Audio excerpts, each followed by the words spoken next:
This conference will now be recorded. All right, we'll call the meeting to order. Stand for the pledge. Get it going. Pledge allegiance to the flag of the United States of America and to the republic for which it stands, one nation, under God, indivisible, with liberty and justice for all.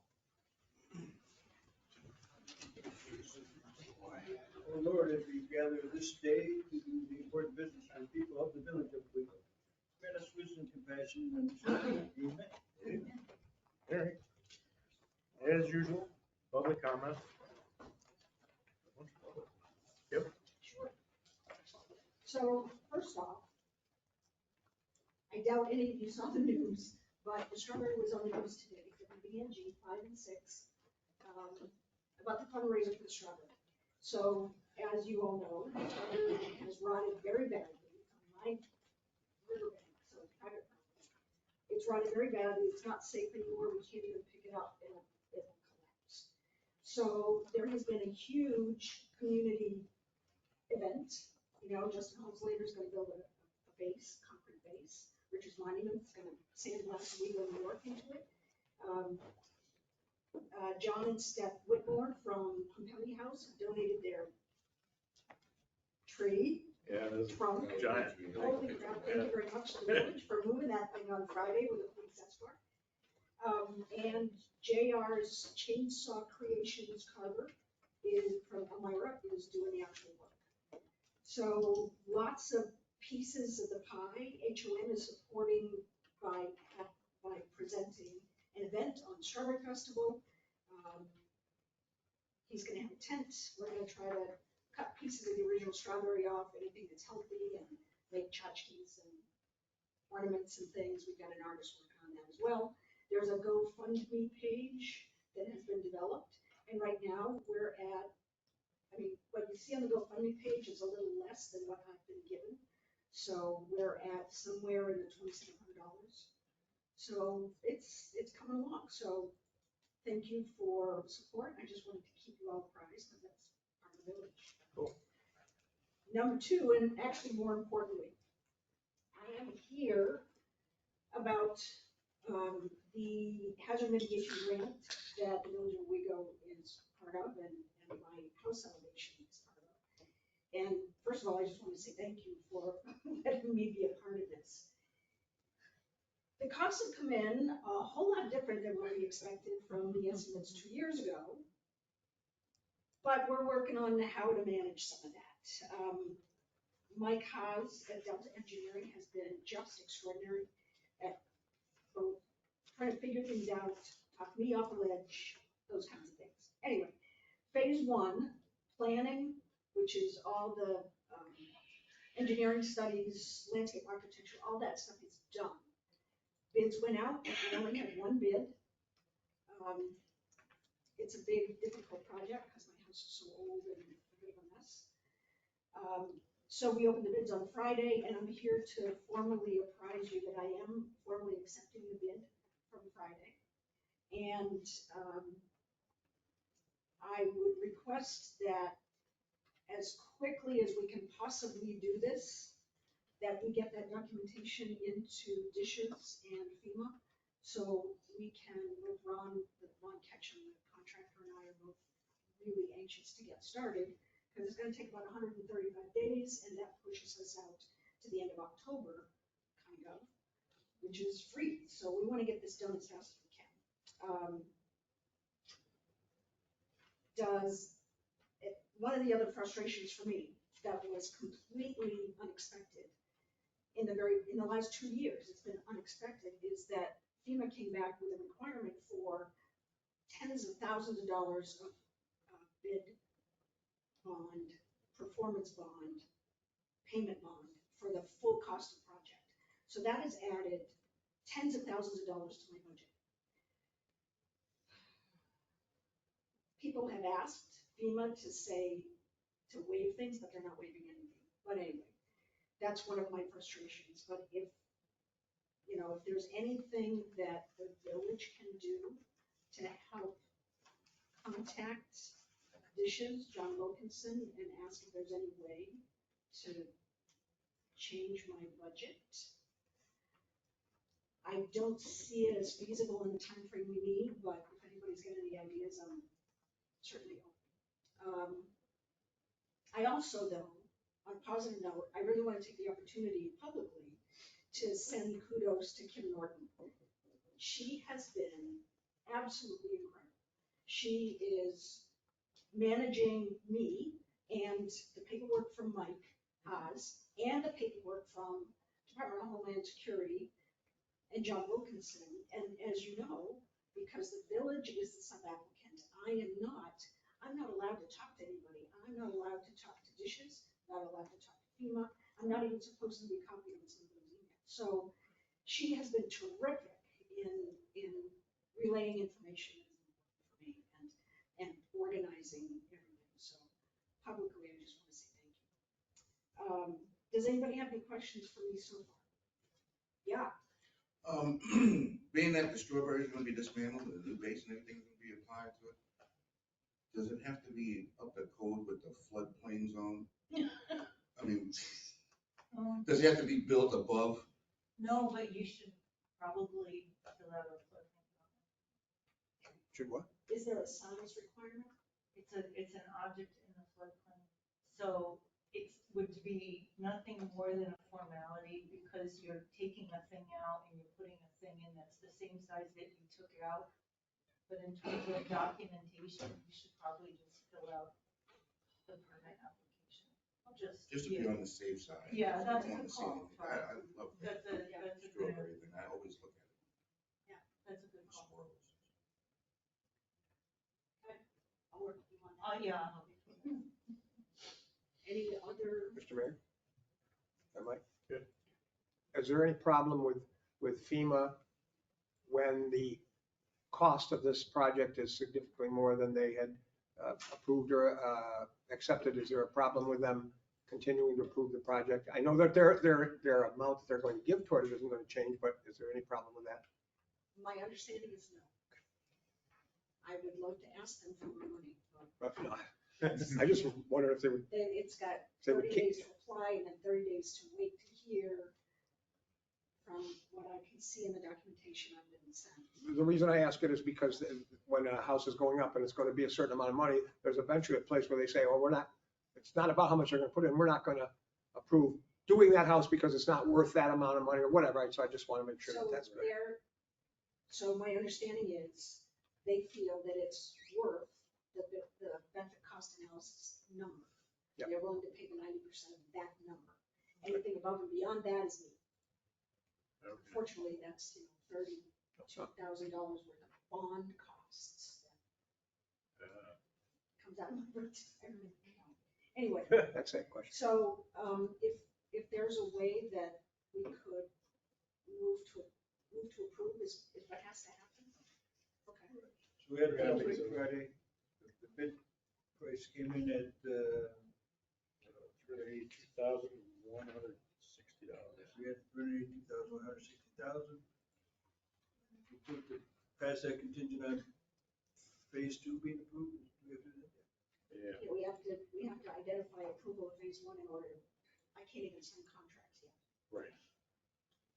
So we have to get this approved so that she can move on to the next step. Did you say we, the board, have to approve something about phase 1? We have to approve phase 2 Okay. Move to Right. move to phase 2? because FEMA hasn't approved it yet. They haven't approved phase 1 yet. Oh. I mean, they have not signed off on phase 1 until they do. Right. I can't move to phase 2, which is construction. And we haven't approved phase 2 yet because they haven't approved it. So we approved phase 1 yet. So we would basically have to accept this bid and approve phase 2 so that when FEMA approves it, we can get the ball rolling. Okay. And remind me just one more time, because we don't do this very often, so we forget how this works. Because it's in our name, do we put up the money for it as it goes along? No. We've Not- done We all don't, the- we don't have to do any of that. You know how we have to Right. pay Yeah. things and then the state pays us back. We don't have to do any of that. This is a similar thing, but Kim's paying it. Well, yeah. And Kim has been great, Kim Norton's been great. Yeah. because I pay the bill, give her the invoice, she submits it, the reimbursement comes back. Yeah. Right. It's a Village of Owego check. And then it comes to you. That goes to you. Yeah, okay. I just couldn't remember how that, thank you. So it's our usual process, but you get the front the money and Yeah. get the checks. You get to front the money, you lucky thing. Normally it's us doing that. Thank you. And it's painful. So, Can I move that we Sure. accept phase two? So that Julie, did you have something to say about that? I'll go next because I'm short. Oh, okay. No, we're finishing up the, Yeah, that's fine. Oh, we didn't know, She's because you making were motion. involved in that, so I didn't know if you had any. She's been- so I'll second. Okay. are we prepared to accept the bid at this time with, or Contingent wherever we on- are with phase one, blah, blah, blah? I would say contingent on FEMA's approval of the money. Right, I mean, you wouldn't want us to accept it if they're not gonna give you money. But because you're the sub-applicant. it has to Right, come we from have to technically do it, yes. So what was the amount? Can you read that out again? 382,160. Because I carved 10,600 out.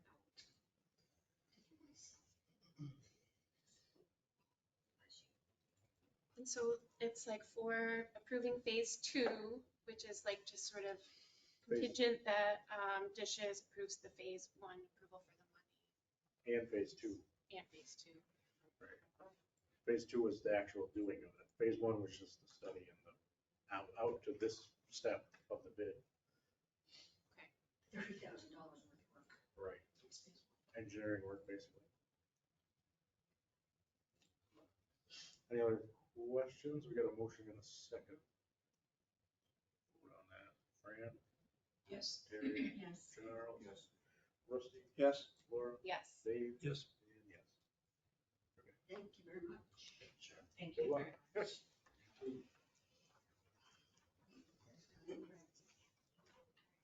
Yeah, what do you guys? I have two things, and they're both very quick. Who are you, sir?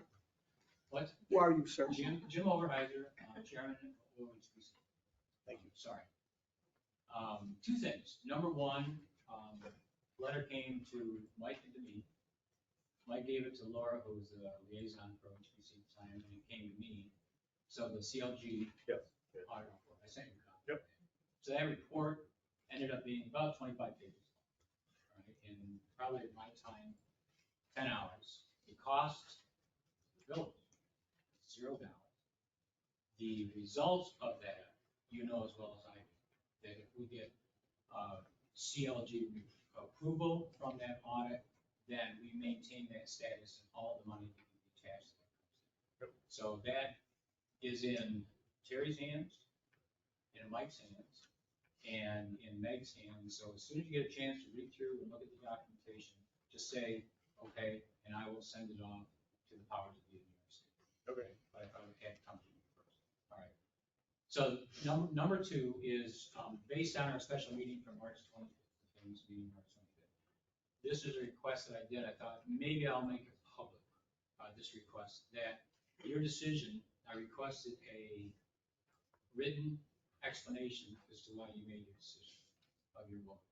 Haven't received one yet, and it's important to the history and going forward for OHBC that I have that letter on file in that particular COA application so that we can close that case, so to speak, right? My only request is that it's not just a single statement that we decided by a vote of 5-2, that there is a justification based on the village guidelines, historic guidelines, and the language of local law, that language shows up in there as part of that explanation. Right? Attached to all that, what I'd like to also request, and this is, I look at your agenda, and I think that's almost abusive what Mike's putting you guys through tonight. I would like you to find Every other time- Monday we do. Yeah, that's it. Find time that we could have some kind of, I don't know what, if you want to call it a meeting, a summit, or whatever, so that we can sit down, you can sit down with OHBC, and we can go over the process that we use. I know Terry's been in our meeting, Rusty's been in our meetings, Laura's been in our meeting, but I think it would be good, it would be behoove us all to look at the process and what we do and what our considerations and what our dialogue is with the applicants, so that you become more informed. You know, I'm suggesting a summit that would be, you know, in an evening, an hour, some night, that's convenient for all of you. I think it's important going forward, especially with all the work that's coming through the pipe right now, which is a ton. All right, so that's a request. If you can put that in the minutes, and we can maybe come to an agreement on there. All right? Any questions on any of that? Is everybody aware of the CLG audit? What that's all about? So certified local government, I see Dave shaking his head. Certified local government, to maintain that status, we have our Historic Preservation Commission. We have to report back to New York State what we've done and how we've done it, and what the status is and what we've done historically in the past 4 years. That has to go on to review and has to be in file for us to maintain that CLG. Without the CLG, DRI never would have happened. So it's kind of big, right? So certified local government, that has to do with the actions of OHBC. And it's our connection to SHPO. It's what makes this place kind of famous, our historic, the 250 plus houses that are in the historic district. That, no? Well, the CLG gets you historic tax credits, right? Historic tax credit, and also if you read the language in Public Law 180, it actually gets you deferred reassessment for 5 years. So you can do a lot of work on your house and not be reassessed. So your taxes don't go. And then it's a graded system after that, like in the 6th year, 10% increase only, then 15% increase until you get to the 10th year, and then it's back to actuary. Excuse me, actuary. Okay. All right. Thank you. That was it. Thanks, Joe. Okay. Can we jump back to the strawberry real quick? I had a question.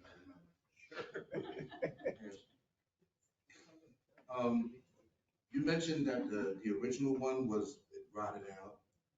Will the new one be treated in a way? Yes. It will be? And we have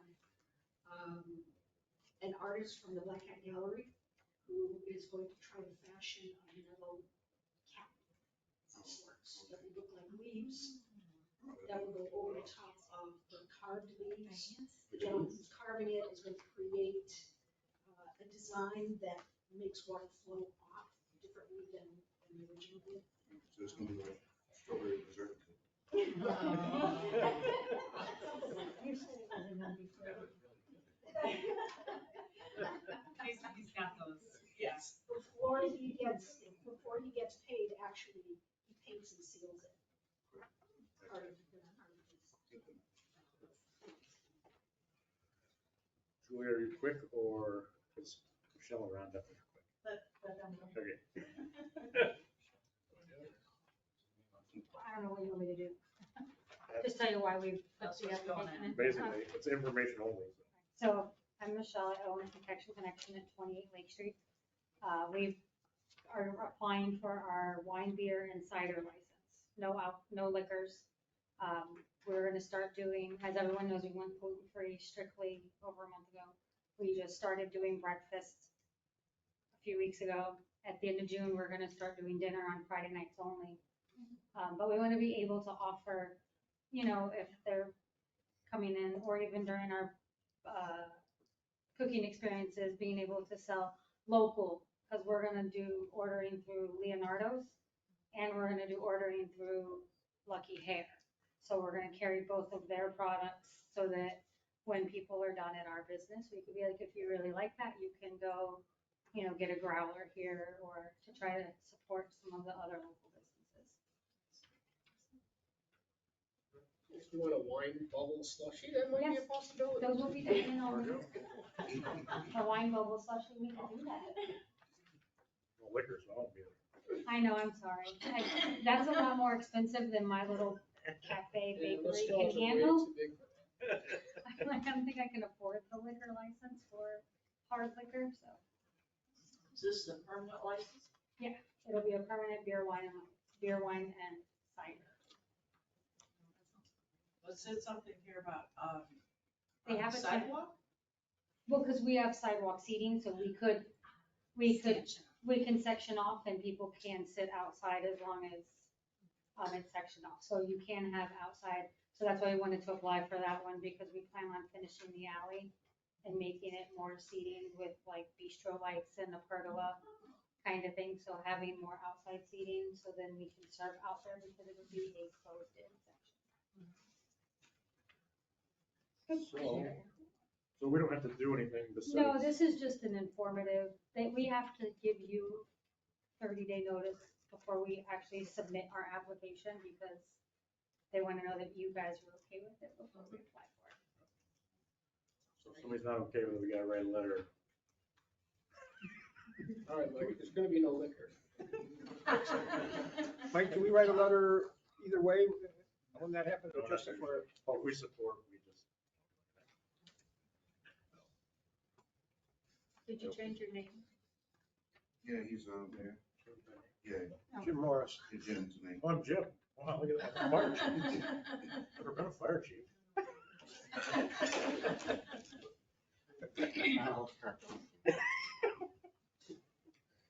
Can I get a radio now? Flashing lights? You get a radio at 2 in the morning. Yeah. All right. That's, I think you guys are good. Anybody have anything? Anything else? Hey, this is still public comment, right? Oh, okay, go ahead. Ron Hill, 137 Temple Street. As a resident, I am very much against this Jeep Gladiator. I think it's a waste of money. It's a vehicle with a lot of historical maintenance issues.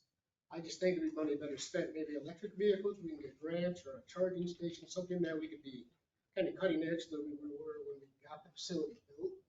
And I really think that would help with the climate smart stuff as well. I mean, it's just my 2 cents as a resident. Jeep is nothing. I wouldn't have $70,000 in, but you know, it's up to you guys to make that decision. That's my 2 cents. Any other public comment before we go to Julia? Thanks, guys. Thank you. Yeah, thank you. Okay,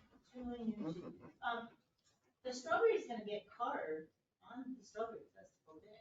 Oh, that's cool. I didn't know that. I don't think that, yeah. So if you wanna watch it get carved on Saturday, it's gonna get carved in its current location. Oh, neat. Yeah, so I throw that in there. He will be bringing a tent, and then at the internal meeting, I spoke to DPW, and they're going to put barrier Yeah. stakes and tape around. And we're going to have photography option. That's neat to watch. I've watched that like at the state fair where they're carving out bears and stuff. They're fast and they're good. Yeah, it's You fun to watch. should have like a donation bucket. out Yeah, that's there. what we're doing. Yeah. That's what we're doing. Yeah. It's all strawberry preserve. Yeah. Yeah. Yeah. Yeah. That was really good. When our house elevated, we didn't have all this procedure, by the way. Like, Right. it was just, we did it, they submitted it. Like, this was, I mean, the bond thing totally threw me. I think it's ridiculous. If the village could write a letter, I would even draft a letter if you wanted me to say, look, FEMA, you're saying you want to make everyday people be able to mitigate, and you're throwing in roadblocks that prevent people from being able to mitigate, so walk your talk. So if you'll send it, I'll draft it. Yeah, write it up. Yeah. There's a lot of stuff on here. And I sent a lot of documentation late, and once this part is done, I'm like not talking, but if Jamie Brochard could potentially come here on Thursday of next week.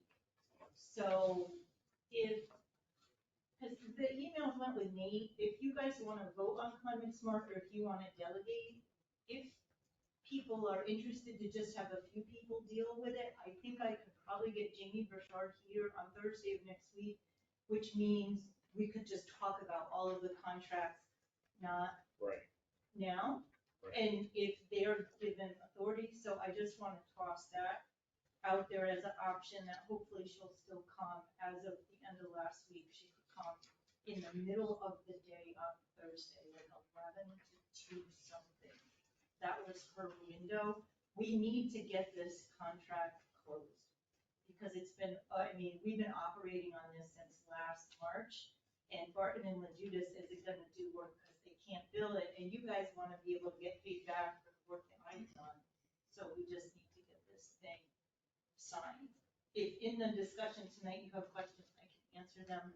I also sent information about Aaron Zipman for our Clean Energy Communities person. I sent, that was in late, so I'm happy to answer. I do have a question about that. And maybe you know the answer, maybe you don't.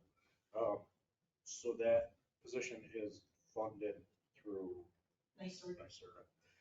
How does that work specifically? Like, do we?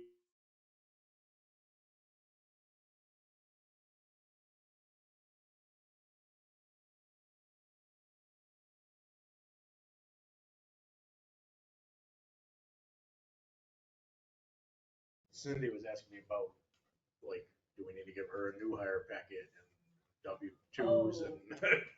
I don't know the answer to, I Yeah. don't know the I would answer. assume, yes. Is it an employee or a contractor? I would assume it's gonna be an employee and then we would reimburse, like we do with the cops. But now she's gonna be 50% employee. She's not gonna be 100% employee because we're sharing her with Network for Sustainable Tomorrow. So it should be part-time. or So whatever. she's gonna be a half-time employee for 10 weeks. So I don't know if that changes anything. You know, we still have to fill out the paperwork. Still have to do How are they taxes, paid? all that stuff. Like, Yeah. how are they paying her? Are they paying her as an employee of something, or is she a Yes. contractor? For now, yeah. So they're paying her half-time and we're paying. No, I understand that. I'm saying, how are they paying her? Is she an employee of some entity there, or is she a contractor for them? She's an intern for them and she's an intern for us. They're paying her, I mean, on how they're paying for her is their business.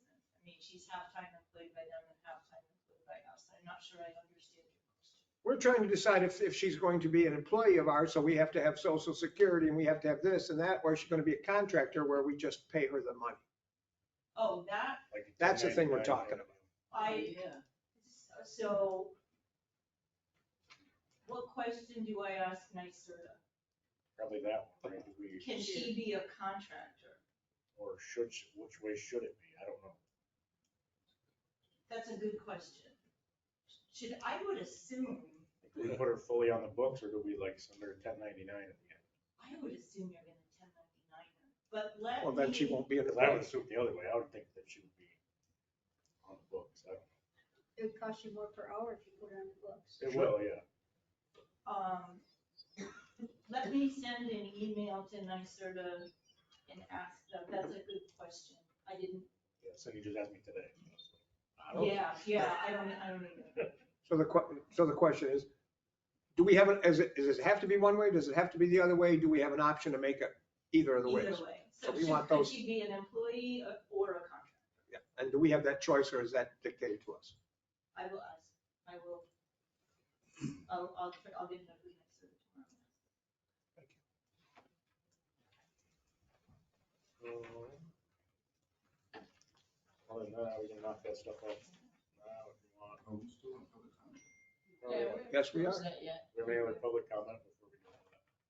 Could I, is it allowable for me to take off my trustee hat and approach the board as Sure. a resident? Sure. Okay. East Temple Street. There's a concern, there was supposed to have been a couple of other residents from my block, East Temple Street, that was supposed to come, they could not make it, so I said I would speak on their behalf. There's a concern about the speed of cars coming down our dead end street between East Temple, on East Temple by Green Street. The concern is the safety of the children that's playing in the street. It's been years in front of my house, which is the first part of East Temple Street. Kids used to play in the street, and had dozens of kids playing in the street all from the morning time until it was time for that game they play when they run through people's yards. What was that? Manhunt. And I used to watch the kids, and they always knew when you heard the word car, they'd scatter off the street. Cars would know, because we had signs up that said slow, children playing. And they would know to slow down. Well, my kids and the kids that were at the first part of East Temple Street have grown. They're about to graduate high school now. But the new generation further down the block, where Dave lives, he can attest to this, they like to play in the street.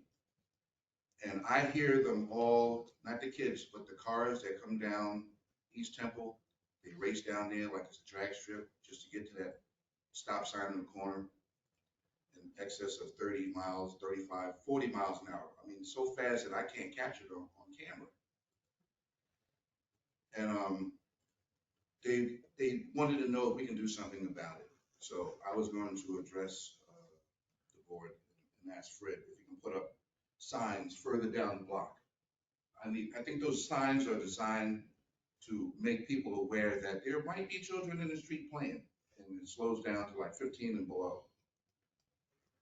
I believe that's what that means. I don't know. No? Okay, well, it makes them aware that there might be children playing. Those yellow signs are, Yeah. are not, you want me to No, respond? well, I know there's not a speed limit attached to it. That's basically for schools, 15 miles an hour. But it does make an awareness of children that might be playing in the street. And if something happens, they have a warning.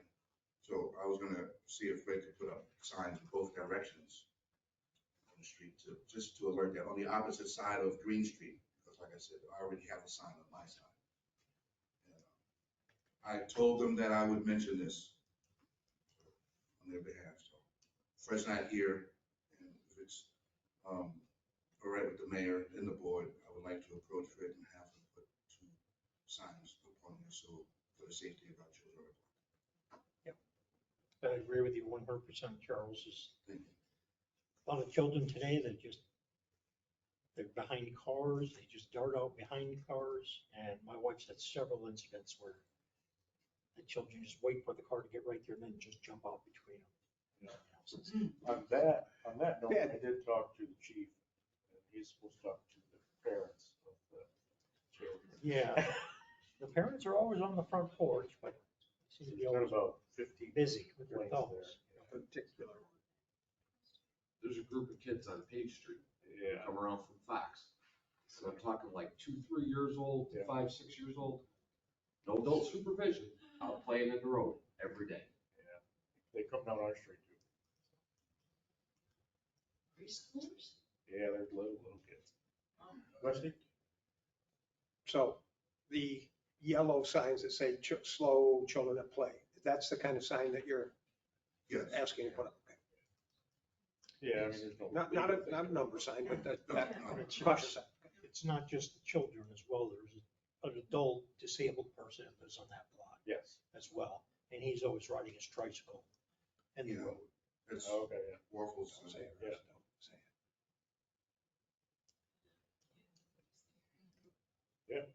Put up some signs. I mean, So- it's not much, but something. It's something. Charles, do me a favor. I believe personally that we are doing a lot of things outside the process lately. So just make a motion. And let's pass the motion. Too many things that somebody says, That's no, why I put you know it- what I'm saying? Yeah, no, you brought it up here for that reason. Let's do that. Just because. So now I put my trustee hat. Trustee hat back on. Make the motion. I would like to make the motion that we have signs that display slow children in both directions on the far side of East Temple Street, on the far side of Green Street, so that for the children's safety. Maybe 15 miles an hour. No, not 15 No, miles an hour. well, the That's signs- just the opposite of what we're saying. Children at play. Hopefully they'll Just the use yellow that ones as that a, say slow It is children. yellow, triangle ones. we can't tell them it's a speed limit. I will second this proposal. Children at play signs. So we'll vote on that for the children's sign. Yep, and the motion should say several. Right, several. We didn't pick one or two, whatever Yeah. seems appropriate, A several. few, whatever. Something big. Yeah, I'll get with Fred. Figure out. Figure out how many were. Fran? Yes. Derek? John? Yes. Russ? Yes. Well, Yes. Dave? Yes. Yes. And yes, OPD's working the other issue with the counseling of the parents on the phone. Yeah. Because I would say. Along with the guy on the tractor. Yeah. Nothing wrong with the guy in the tractor. You can't go beyond I, East Temple Street, he goes over. My wife almost nailed him because he whipped the wagon right Yeah, around. my wife did too. Rusty? Could we have the two department heads do their reports next before we get going on a bunch of other stuff? Since we ain't got much on their list, yeah. Paul, what do you got? The Strawberry Festival gathering permit, or mass gathering permit was sent to the Department of Health for approval. 2 BLS EMT recertifications were submitted to New York State. Volunteers participated in the school sporting event celebration parade. I wasn't there. I forget what the parade was for, but it was. Girls flag football. Yeah. Girls flag football on South. Okay, thank you. The volunteers participated in a local fundraising event for EMS through the 501c3, and they changed the bylaws to change the line officer titles to current ICS standards. The elections of officers occurred last night. Myself as chief, no change. Stephanie Cole, first assistant, no change. Michael J. Roden, second assistant, no change. Michael Hopkins, third assistant. That's a new change, swap the roles with Adam Johnson, as Adam has some things going on in life. And Jeff Van Wagenen is lieutenant, no change. 94 calls so far in May, and 2031's in service with 26,106 miles. You got that, Rusty? 26106? 26,106. Thank you. 32 still out of service. The brake issue is some kind of wiring issue. They're continuing to work on that. 33 is in service with 152,307. And 2051 is in service with about 47,700. I did not look at it before the meeting. And that's all I have. And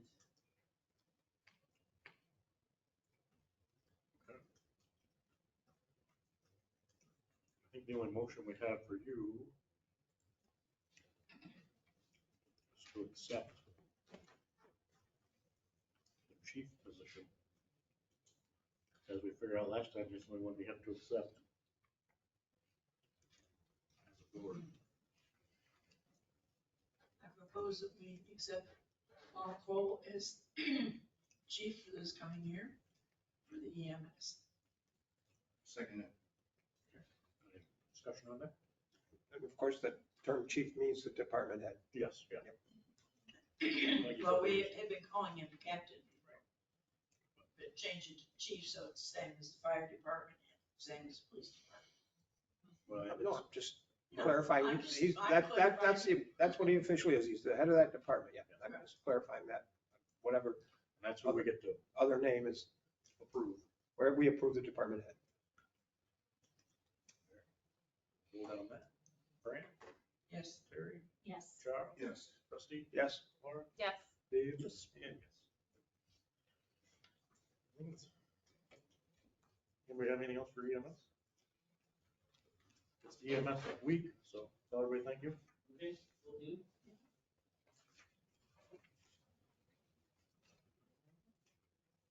Bert? Short version, City of Liberty, New York is getting an HVAC system. They've approached us through thermal process. They want to come up, tour our facility, see how it goes, make a decision. We have pulled in a new, albeit temporary hauler. They're working for a plant in the Triple Cities that is going through an upgrade. They need to dump their tank, so they're bringing it to us. Maybe future prospect for them. June 11th through 14th, haven't nailed that down yet. Cadmus should be coming to the plant doing a internal energy audit. See where we can save some money, maybe not. Cindy showed me this the other day, that back in 2018, New York State DOT had mentioned about making the sewers driveway into a village road. saying that that would enable us to more easily get grants and monies for maybe a tunnel. Release them to do an engineering study or something like that. She said she was gonna check into it. I'll check with Nate, see, if there's some legal better option to be a road than a driveway. Yeah, Mike? And that's about it. Except for the I got a quick one? Yep. Yeah, that's the research we want to do, to find out if we make it a street, did we then mess ourselves up with some state things that we're trying to get in front? So we want to do the research, do whichever one's best. Right. No, I don't either, but no, we're going to do it. We're going to try to find out. So we'll look into that. Somebody will. Dirk, I have questions about the vehicle. Okay.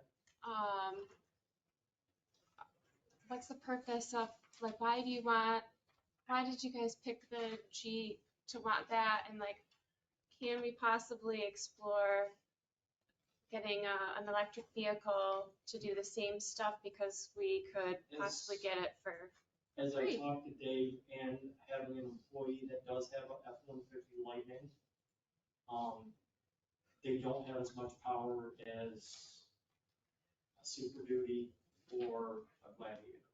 I picked the Gladiator because on and off I've owned Jeeps for 15 years, and the places you can beat them into the ground. The other thing that my employee with his F-150 Lightning, in the winter they're about useless. The batteries will get destroyed by cold weather so much. So if you leave it outside for about 3 hours, it'll drain the battery. Thing they don't tell you in the ads. This is just the information I've gathered. Cindy, you seem to be a connoisseur of Jeeps. You have a bunch in your yard. I love my Jeeps.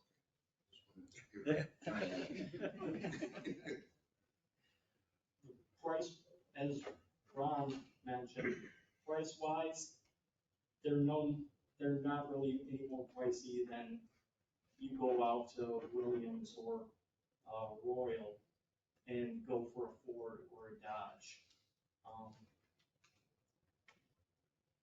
Reliability is a matter of perspective. We have a Dodge 2500 sitting over at DPW because we don't dare move it, that over 12 years, we probably put $20,000 fixing it up, and currently it's about $10,000 more worth of work to even get roads safe. One of the So questions, that's kind of why this got sprung so quickly, because we need something. one of the questions I had, which Nate's sick tonight, so he's not here to answer. Usually when we buy stuff like vehicles, it's off of a state bid. Yeah, that's what Is that this is? This is McGuire. It's the same people that Fred went through. It's the same salesman and everything. Because we can't buy them unless it's a state bid price. Yeah, he's familiar with the state bid going through Fred with his. Otherwise, we gotta put it out for actual bid and get 3 quotes. Yeah. And the reserve, I talked to Nate on the reserve, if we want to use the sewer reserve, it is subject to permissive referendum. So we can still approve it, but it would take Wait 30 days. 30 days, you have to put in paper. Okay, I have a question for Dirk. Yep. Since we talked, I kind of looked at Ferrario's site, not McGuire's, but Ferrario's, and there's 4 different Jeep Gladiators. The Sport, which is the baseline. Yeah. Then there's the Willys, a little bit fancier. Then there's the Mojave, which is a little bit better, and then top of the line is the Rubicon Gladiator. You've chosen, you told me the Mojave, which is. It's been a while, I can't remember off the top of my head what it was. I don't know. Thought there was a breakdown sheet of costs that would say what version it was. But at the time we looked at it, there was only three. There was a sport, there was whatever, and then there was a high country. A Chevy. Yeah, there was, I'm not sure what the name of it was. But the higher brand that we went for, that was the utility version and not the driving or the sport version. Okay. Yeah, it looks like they all have the same motors, transmissions, and all the models. So it's just the options. So It's option size. is there a difference with the weight class between the Mojave and the sport you're looking at? As far as GP, gross vehicle weight, how much it can carry or pull? The Mojave is, I believe it's a 3/4 ton that it can carry. It pulls 7,000 to 10,000 depending on, what you do to the truck. I mean, you can get a Dodge 3,500 that'll pull 20,000 pounds, but I don't see us ever needing to pull that amount. Right, right. So the pulling power and the carrying capability is about what I see us Yeah. needing. I see that Ferrarios have a sport on their lot, white one, like 38 right now. 38,000. Because how does this all blend into the state bids idea? Well, it Yeah, I doesn't, don't know. it doesn't. He's got state bids, so obviously it's gonna be a little bit higher. Yeah, typically that means we pay more. Yeah. Unfortunately. We pay more on a state bid than we would on just regular? Of course. That's great. Seems like it anyway. Okay. My question is, are they, like, I guess I don't know, And you feel, Dirk, this is a good fit for your department? It's adequately sized and Yeah, towing capacity, pulling, it's gonna be a good work vehicle. and like told you, they come, we actually got the bumper. I believe we got the bumper fix for it, but you can actually later on Put a winch add on. on a 10,000 pound winch, which would take the place of us using our back on all the time. Plus, like I said, gas mileage is better than Fords, Chevys, GMs. what about like thinking like other uses? Like, do you guys plow with that truck? There, you can get a plow package. But I assume it would be different than like what we're putting on the Dodges out here. Every brand has a different plow package setup.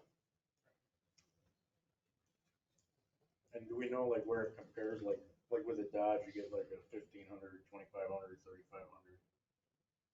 I'm not a Jeep guy, so I don't know where these things fit.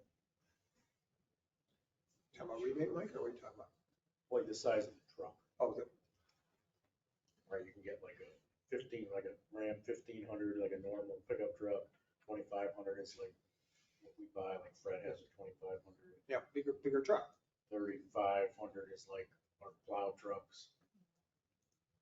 So is the Gladiator just one size? It's not, it doesn't have, It's got multiple sizes. You got the Sport S. Oh, yeah. They changed a lot of the names. If you go over by the Parkview, in the driveway over there, they've got a Willys. So this is slightly bigger than that one over there. I believe New York State DOT has a Mojave that they keep over at, Johnson's.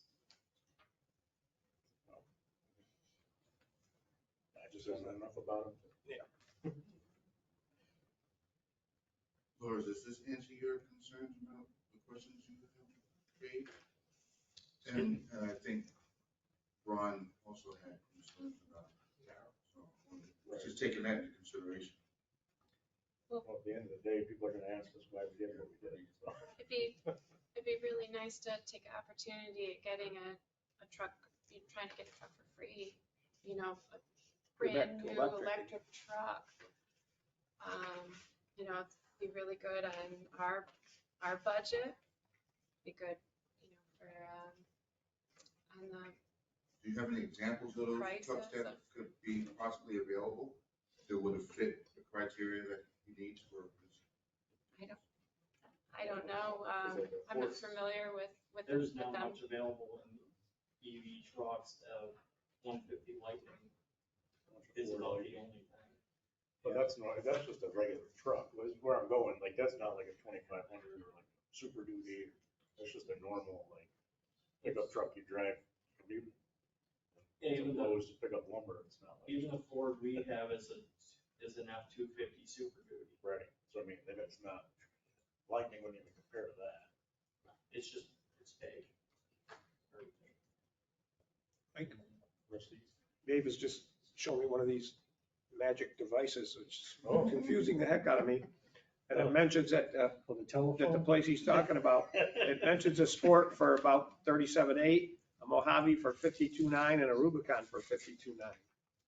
And this particular, All less than our number. well, it's not 6,500, 65 grand. I was curious about that stake bid idea and who we're buying it from and how we're doing it. My guess is those are base models with base packages, not utility vehicle packages. So it wasn't, but those are Mojave and Rubicon, it's just, it would have less things on it? I don't know anything about that. Okay. Right, he's rated as a 3/4 ton truck or a 1/2 ton? The Mojave, I believe, is 3/4. I think that's not what it's on for. Couldn't tell you. I have to look it up, that Jeep guy. I got GMs myself.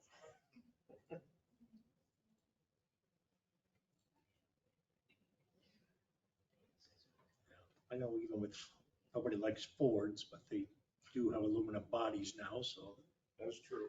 rust wouldn't be an issue. That is the other vehicle that I've owned besides Jeep is Ford. Just out of curiosity, did Fred give us any advice on his idea of vehicles, whether that was a good one? I don't recall that Freddie gave us. I mean, talking about people that know what they're talking about, he would be somebody that might, Right. we don't. As far as work trucks go, right? Just, that's where, if we're gonna play around with the thought process.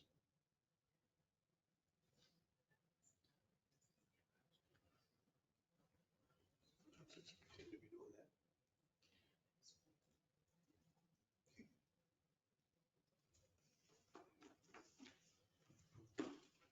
So with the Mojave, you've got a higher stance on it.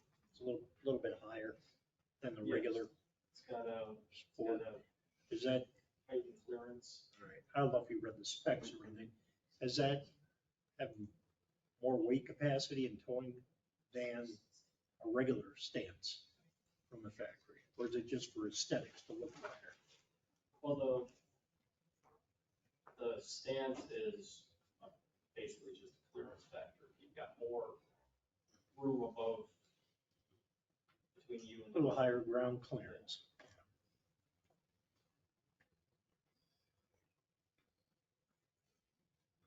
So you think we should hold off and do some more research on this? I do see it on the agenda, so should we I mean, I would like to. just know Isn't it? deadline on it? Yeah, I guess do we have a time limit or? Other than you need a truck. I mean, he's been pretty good so far, so. I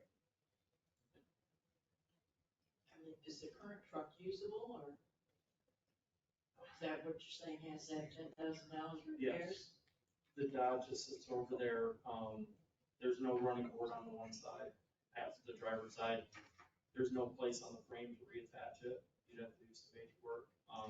The frame, the chassis is rotting out. You're one good pothole away from losing the bed on that. It would take some extensive work. Well, we've got the reserve money to buy the vehicle. I Right, saying it right. needs to be It's just, bought up. Yeah, I just don't know if it's the right. We're talking about whether this should be the kind of truck we buy or not. Not that we're not gonna buy a truck. That seems to be a lot of difference of opinions on that. You know, I just hate to see it held off for 4 or 5 months. Needs to be- trucks are expensive, no matter what you buy. Yeah. I mean, the market has come down somewhat over the last month. So it looks like you can tow 7,700 pounds with it if you get the max tow package. On the Mojave, Mike? Yeah, if you don't, you get to tow 4,000 pounds. I don't know what they do with this tow package, but they must do a lot. Cybertruck, those are really good.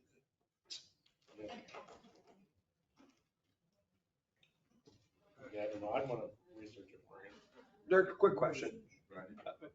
This has been your recommendation, which is fine, everything. Are you in love with this one? If we look a little bit more and sniff a little bit more, would that be okay with you? Or are you just in love with this Jeep?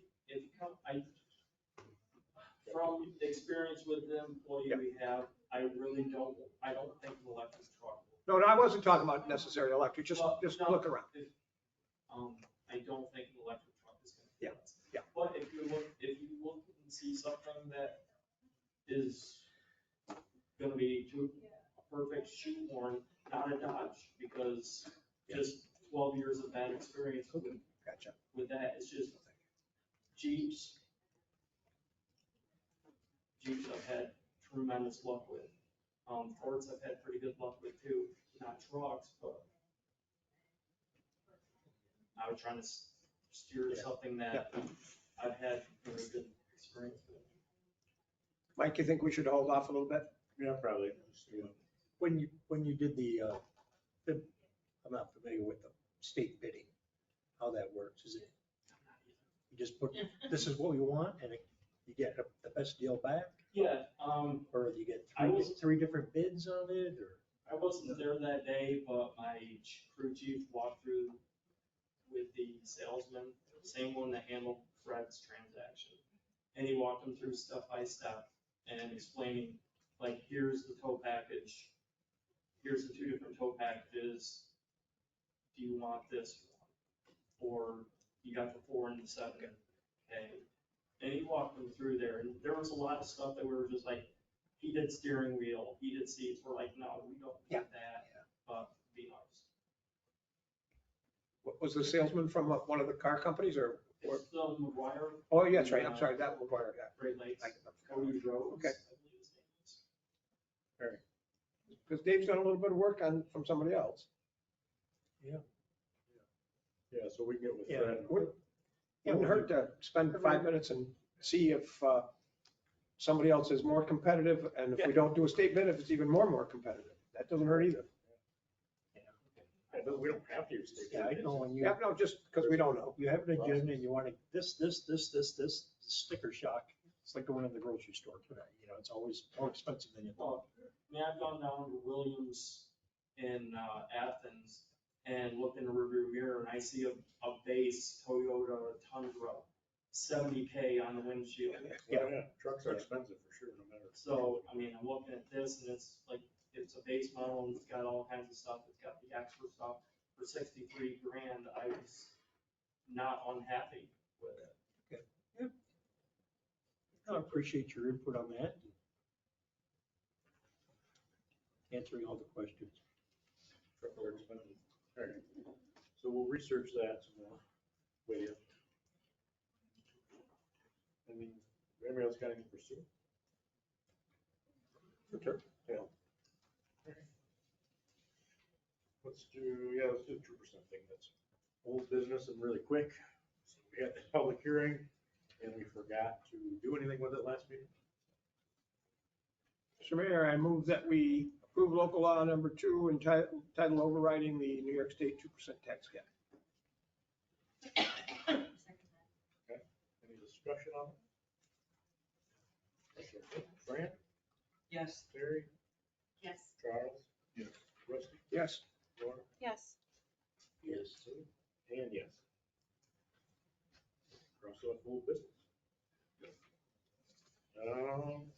Do we think the dinosaur thing is gonna be quick? I passed out the agreement. So I talked to these guys and sent them this agreement, and they've already signed it. Should be here tomorrow with the checks. So I know it's a monster truck agreement, and there were a few things on here that may or may not be what we'd want to do with these guys, but if we want to do it at all, but if. So all they wanted was the road. They just want the road, they're gonna bring their own generators. And they're gonna come Friday, they're gonna set up the dinosaurs, do the drive-through thing, and then they're gone Monday. So the cars is going, not going down, down by the souvenir. And it's $12 a car, but they're charging. You don't get out of your car, you enter in over here on Elm Street, drive around the back, midway there, and then out Main Street. Are they having someone directing traffic there on Main Street? That's what our fee is for a guy to direct traffic. Kind of like when you go to Austin Takeover Park for the lights. Off topic, but Eric, who's now the president of the Fair Board, Eric Johnson, is working with somebody to maybe get a Christmas light show thing.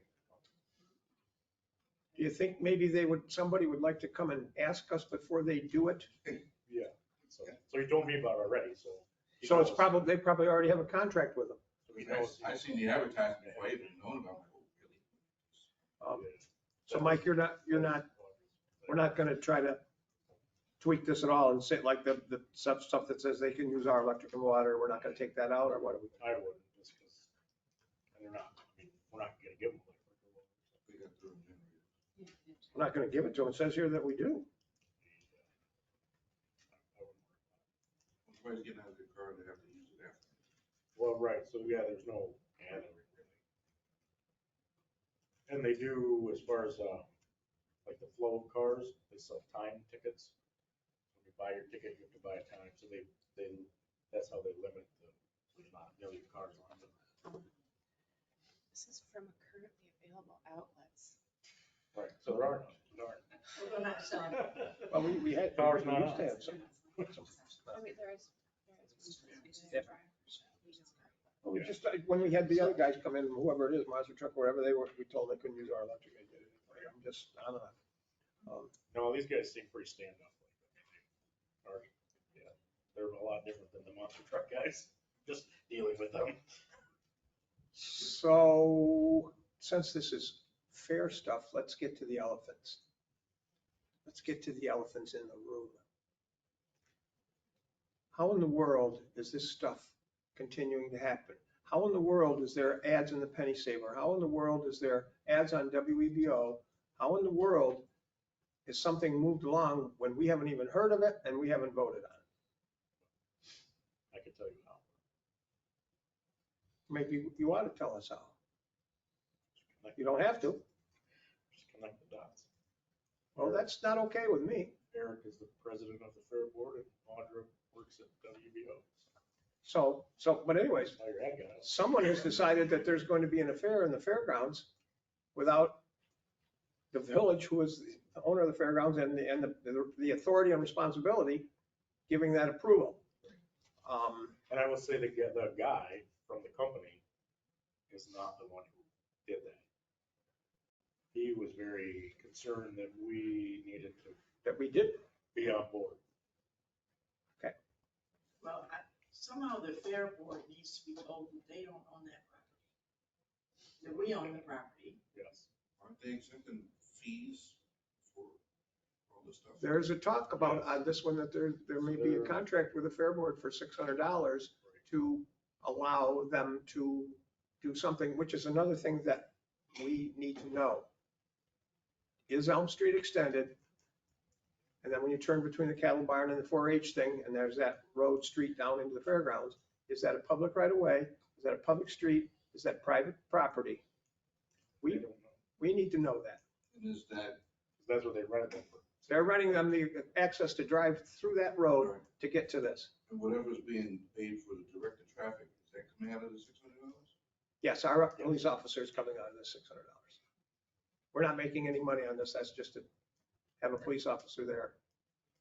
Now, are they gonna be putting stakes in the ground?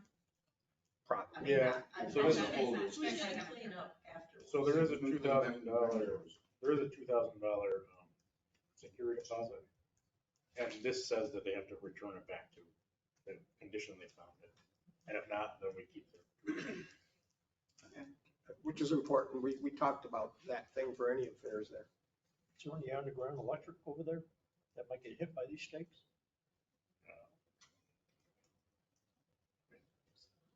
Anytime they drive a stake, they should call Yeah, they should call 811. 811.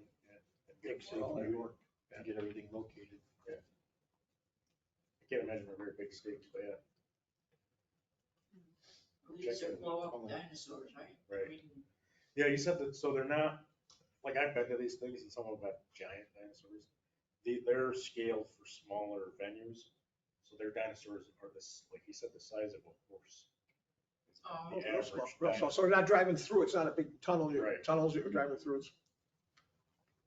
it sounds like definitely child oriented. Yes, Yeah. yeah, I forget, they had ages, like, 0 to 12, what they like target. So generally, I would guess, because I can't speak for anybody, that the village board would be, this is a nice little thing for the community, and this would be the kind of thing that we're in favor of, and which we probably are going to be. But I'm not voting for the next thing that comes through like this, that happens like this. This is unacceptable. And going farther,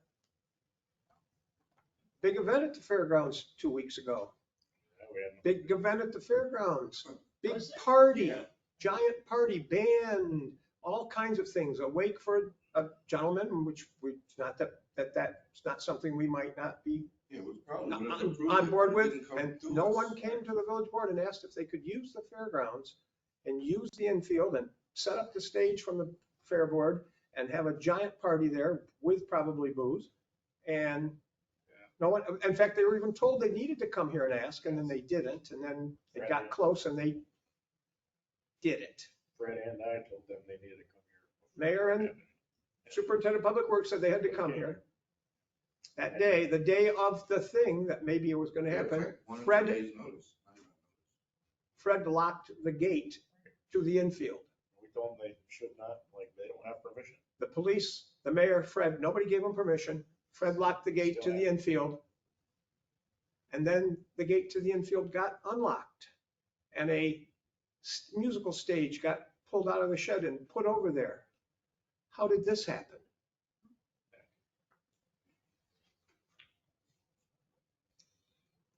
I say that the fair board needs to, be told their property does not belong to them. It's not their decision.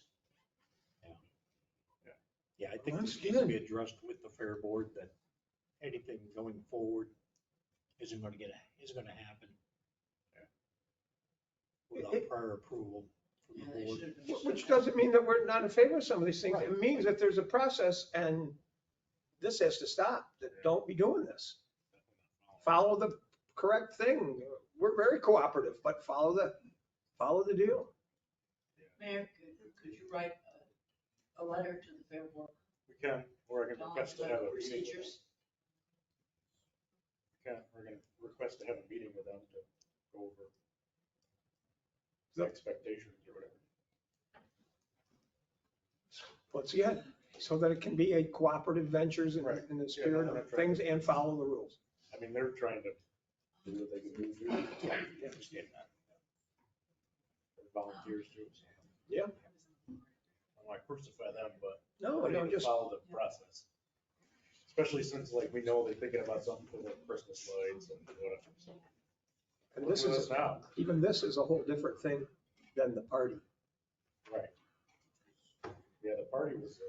Different thing. But anyways, I just, don't know how much they were Just- involved in that. just I mean, members of the fair board were involved. Well, we don't know the deal, I just, don't know. we know what needs to be done. That the whole fair board No, approved that I don't- party thing. we don't have any idea about the particulars. So anyway, back to this agreement. Does anybody have questions? Does anyone want to make a motion so I can sign Oh, the it? dinosaurs. Yeah, I make the motion that we approve this contract from Marvin Park for rental. June 1st and 2nd for dinosaur drive-through.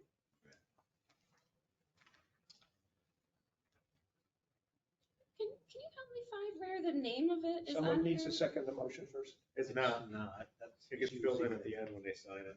Someone needs to second the motion before you discuss it. I'll second it. Okay. Can the name of the, can the name of the dinosaur drive-through be added to the contract? Yeah, who was it with? Please? Yeah. I thought they were going. Doesn't say Although, how about on the who's last? doing it. I'm not Yeah. surprised the name wasn't on it. Until the end where it says Lisi and you write their name in there. Who wrote this up? Where it says Lisi's mailing address, does it say Lisi's name? Yes, it has. It has Lisi's name and mailing address. And that- Oh, it that does? becomes- Yeah, that's at up the to end. that. The name of the company is, hold on, I can get it because he sent me pictures. of it. Dinosaur Barbecue. Dinosaur Barbecue. This guy's very adamant. He already sent me pictures of the check and everything. It is Jurassic Promotions You can't call it that, that's copyright. / well, it's spelled weird, Oh. Jur. Jurassic Promotions / Theodore Productions. 2801 North Second Street, Harrisburg, PA.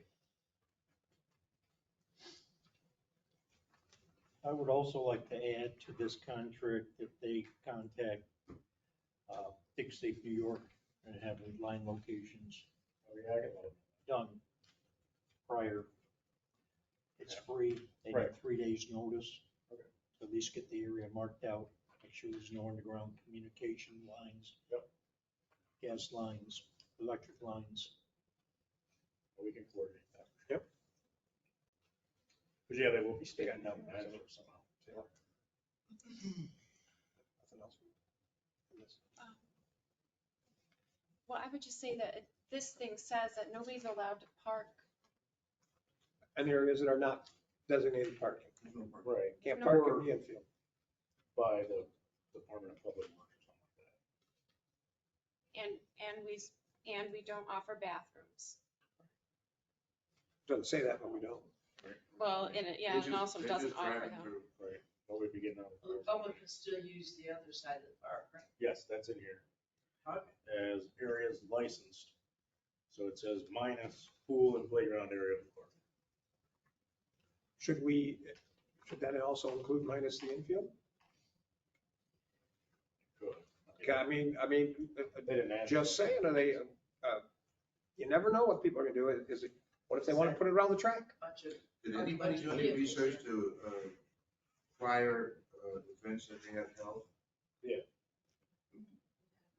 You have, so it's just a drive-through, there's like nobody getting out buying No.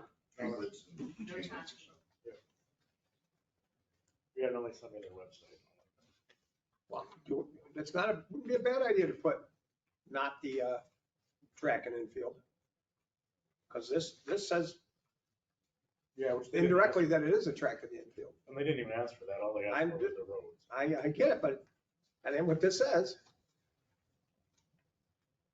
There might be Yeah, because flatbeds they can parked park over on there there. for their, with their equipment. Where are they gonna put their equipment? Right. Because you gotta have transportation. Dinosaurs have to come in a truck of some sort. Yeah.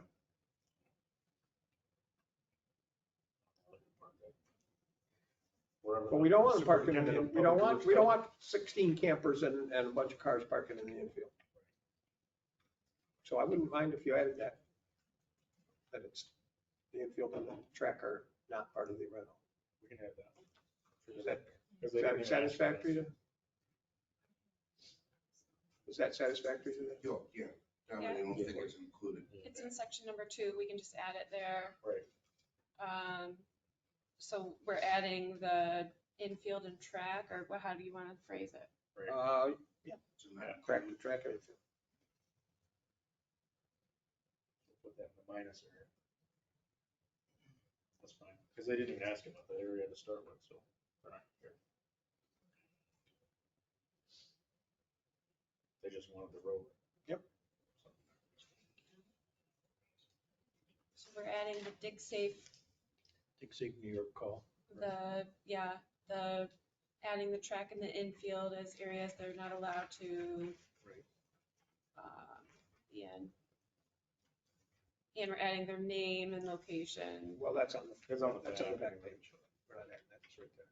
Oh, well, they're just It's gonna just a write it weird in, spot. yeah.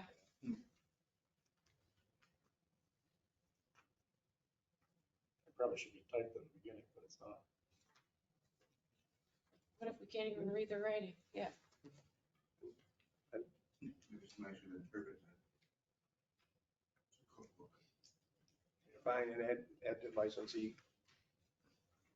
somewhere that, just like It it. says their name. Yeah, I was surprised the name wasn't in there before the end, to be honest. this one's a We little tried to different. just cobble it quick. I think Right. this one's a little different because it doesn't have the security in it. It doesn't have security, it has a $2,000 cleanup deposit. Right. Okay. Oh, okay, yeah. Yeah. But they're not asking for any, services from us, right? Just a It says in there that they're not. Okay.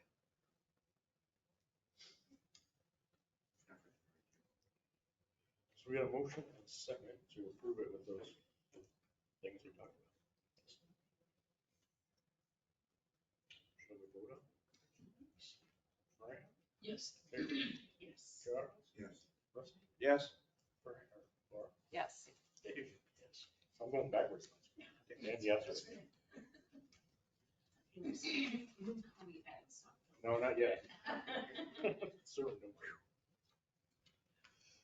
no. Okay. Oh, the next thing on the new business is easy. So this is for you guys to research, either Brittany or the new person who's Brittany, Sean is his name, is gonna come present this to us. Which got presented at Council of Government last Thursday. New York State a year ago created this pro-housing communities program that you can opt into. And didn't really do anything until this year. The state budget tied it to all these grants that we get. So that if you're not a pro-housing community, you don't qualify for any of the grants that we get. DRI, New York Forward, Main Street, all those ones that Team Tioga uses to get our buildings fixed up. And by the way, if we don't do it as a municipality and opt into this thing, and they'll come tell us all about it. If we don't opt into it, nobody within the village can apply for any of those grants. Not just the village, nonprofits, Team Tioga, nobody can get us those grants. Even for the private building owners. Well, doesn't this smell just a whole lot like the community policing and every single other Yeah. thing that the state does? And they buried it in the budget that now, And the reason that that's brought up is because the legislature has semi-proposed here in the past couple of years, housing regulations yes, for the city and then for outside the city and then for upstate about all kinds of rules from them about if we don't create this many new houses, we don't do that. So this is more of that. so right stuff. now, this is that, but there's no teeth in it. And all we do is pass a resolution that says, yeah, we like that idea. But, you know, a couple of years from now, there's gonna be teeth in it. They're gonna say, you gotta do this, and you gotta do that. That's state politics. Is the resolution boilerplate from them? Yes, and you can't change it. Yes, because it's someplace here on the last whereas it says, whereas we don't want to do this and we're being dragged in screaming, pushing and screaming to it. You Yes. can't put that in there. Yes, Yeah, so when they presented at Council of Government, he made sure to say, and, so it's the Team Town guy was there, along with the representative from the governor's office. I forget his name, but anyway, he was there to present that to Council of Government. And that was their big takeaway was, if you pass that resolution, it has to be word for word, that resolution. or they will not certify you Not to much check the choice. boxes. So anyway, they're gonna come present to us. There's not a deadline, it's like a rolling thing that you can always opt into or out of. But there is a deadline because the consolidated funding application, which is what all those grants run off of, is due in July, I think. And it takes 90 days after you pass that resolution to be certified.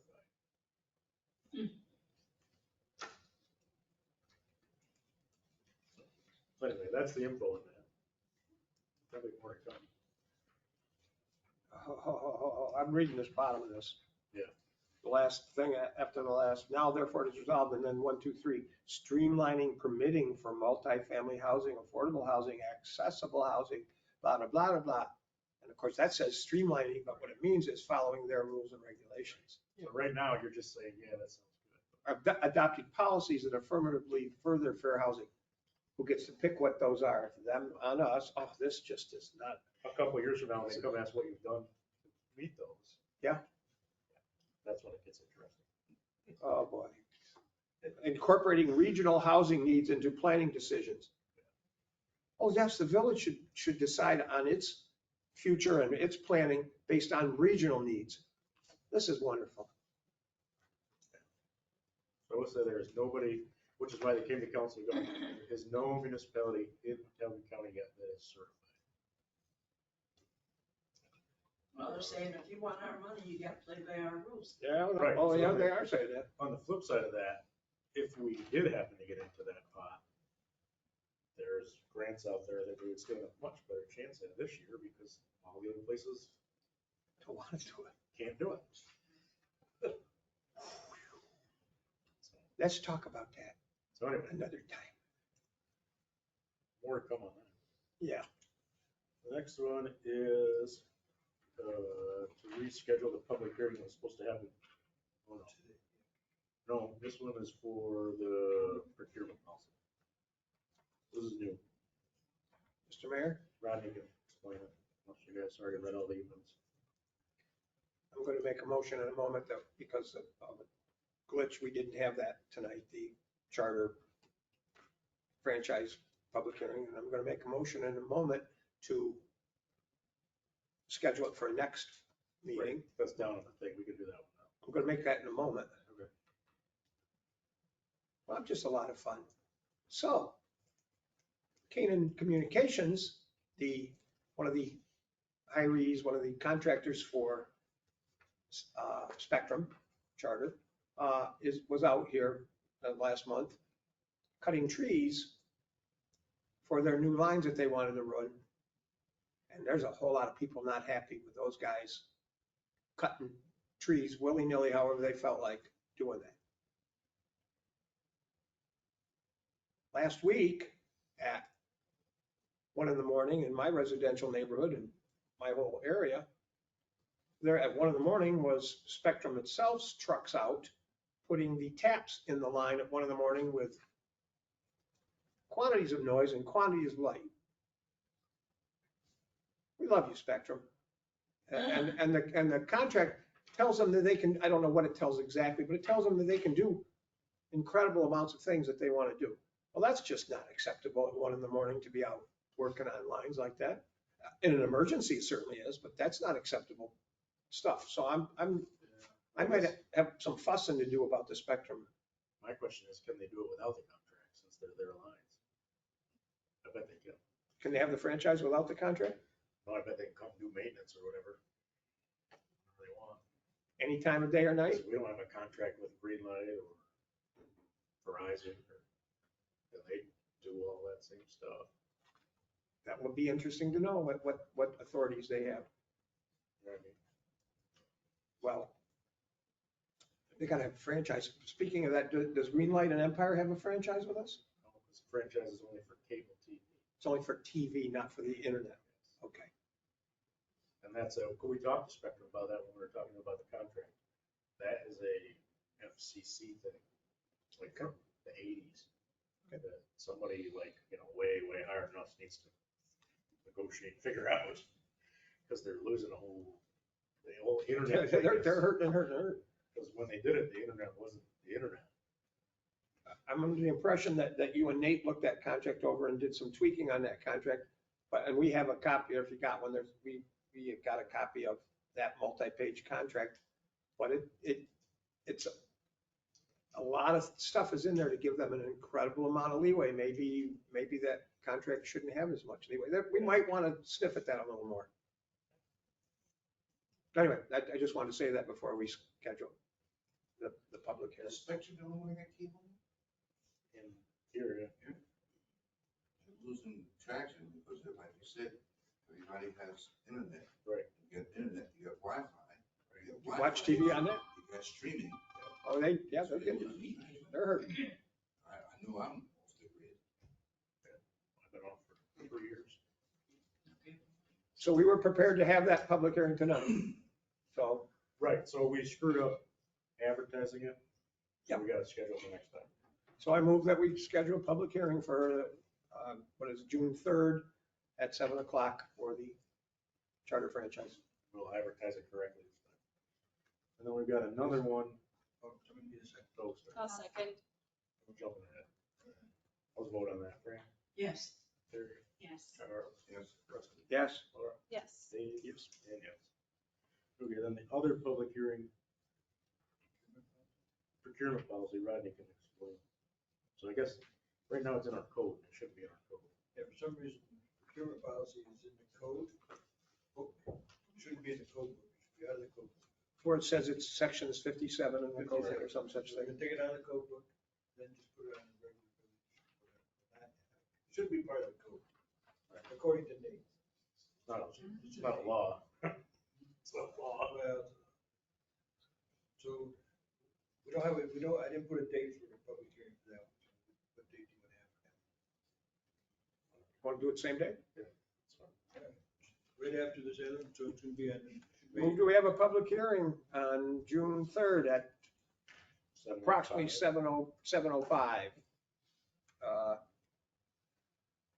For a proposed local law entitled a local repealing chapter 57 of the Owego Village Code entitled procurement policy. Yep, all the stuff that was said. My second. I get you that. I think Terry got that. All right. Any discussion on that? Obviously, we'll have a public hearing. Fran? Yes. Terry? Yes. Charles? Yes. Rusty? Yes. Laura? Yes. Dave? Yes. And yes. I move that we have a public hearing, another public hearing on. We don't have enough, because we don't have enough. I'm just gonna write it down. We don't have enough public hearings. That's joking. What else can we cross off of here? Easy. The firefighter thing from Pat Gavin. Do you want to make a motion for that? So the resolution I passed out last time about OSHA regulations. Oh, yeah, So yeah. You can actually go on YouTube and watch some of what they're expecting the new OSHA regulations for the firefighters to do, and it's pretty stringent. Yeah. And the test itself will cost quite a bit of money per firefighter.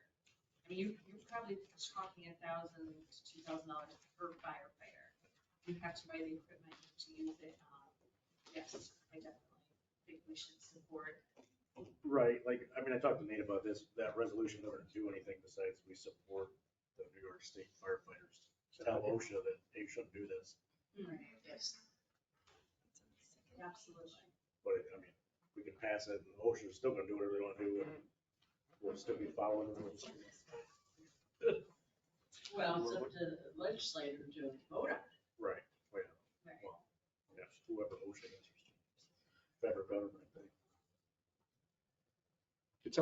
Did Charles or somebody motion that already? I put Terry down. She did such a good job. Oh, thank you. She made the motion? And I watched the YouTube. Did somebody second? I'll second. Okay. Any other discussion on that resolution? Yeah, I wish we had Eric Hawkins still here. Yeah. That's running on a post for chief, who's probably going to be our fire chief. because I believe he's on board with this, I believe. This is a nightmare. All right, so we'll vote on passing that, maybe. Fran, Yes. Terry, Yes. Chuck, Yes. Rusty, Yes, Laura, Yes. Dave, Yes. and yeah. So we'll let Pat know if he's collecting those all up, send them to OSHA or whatever. Mike, out of order. Well, maybe it's coming right now. Poor Julie's been sitting here all night waiting. We probably should have got her out of here earlier. Yep, I was just trying to cross these. Yeah. So we'll go to her, which is probably discussion on executing climate smart communities grant, which happens to be all these other. So, did anybody get a chance to look at the documentation? A little. It's, I've looked it over. it's not. Hold on.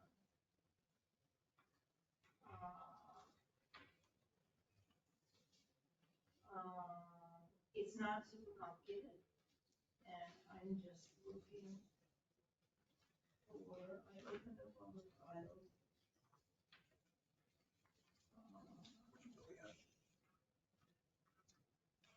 Jumping back to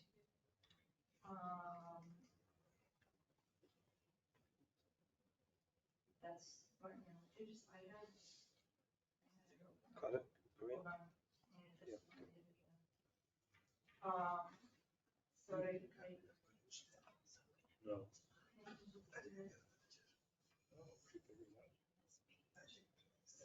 I wasn't sure what the new software.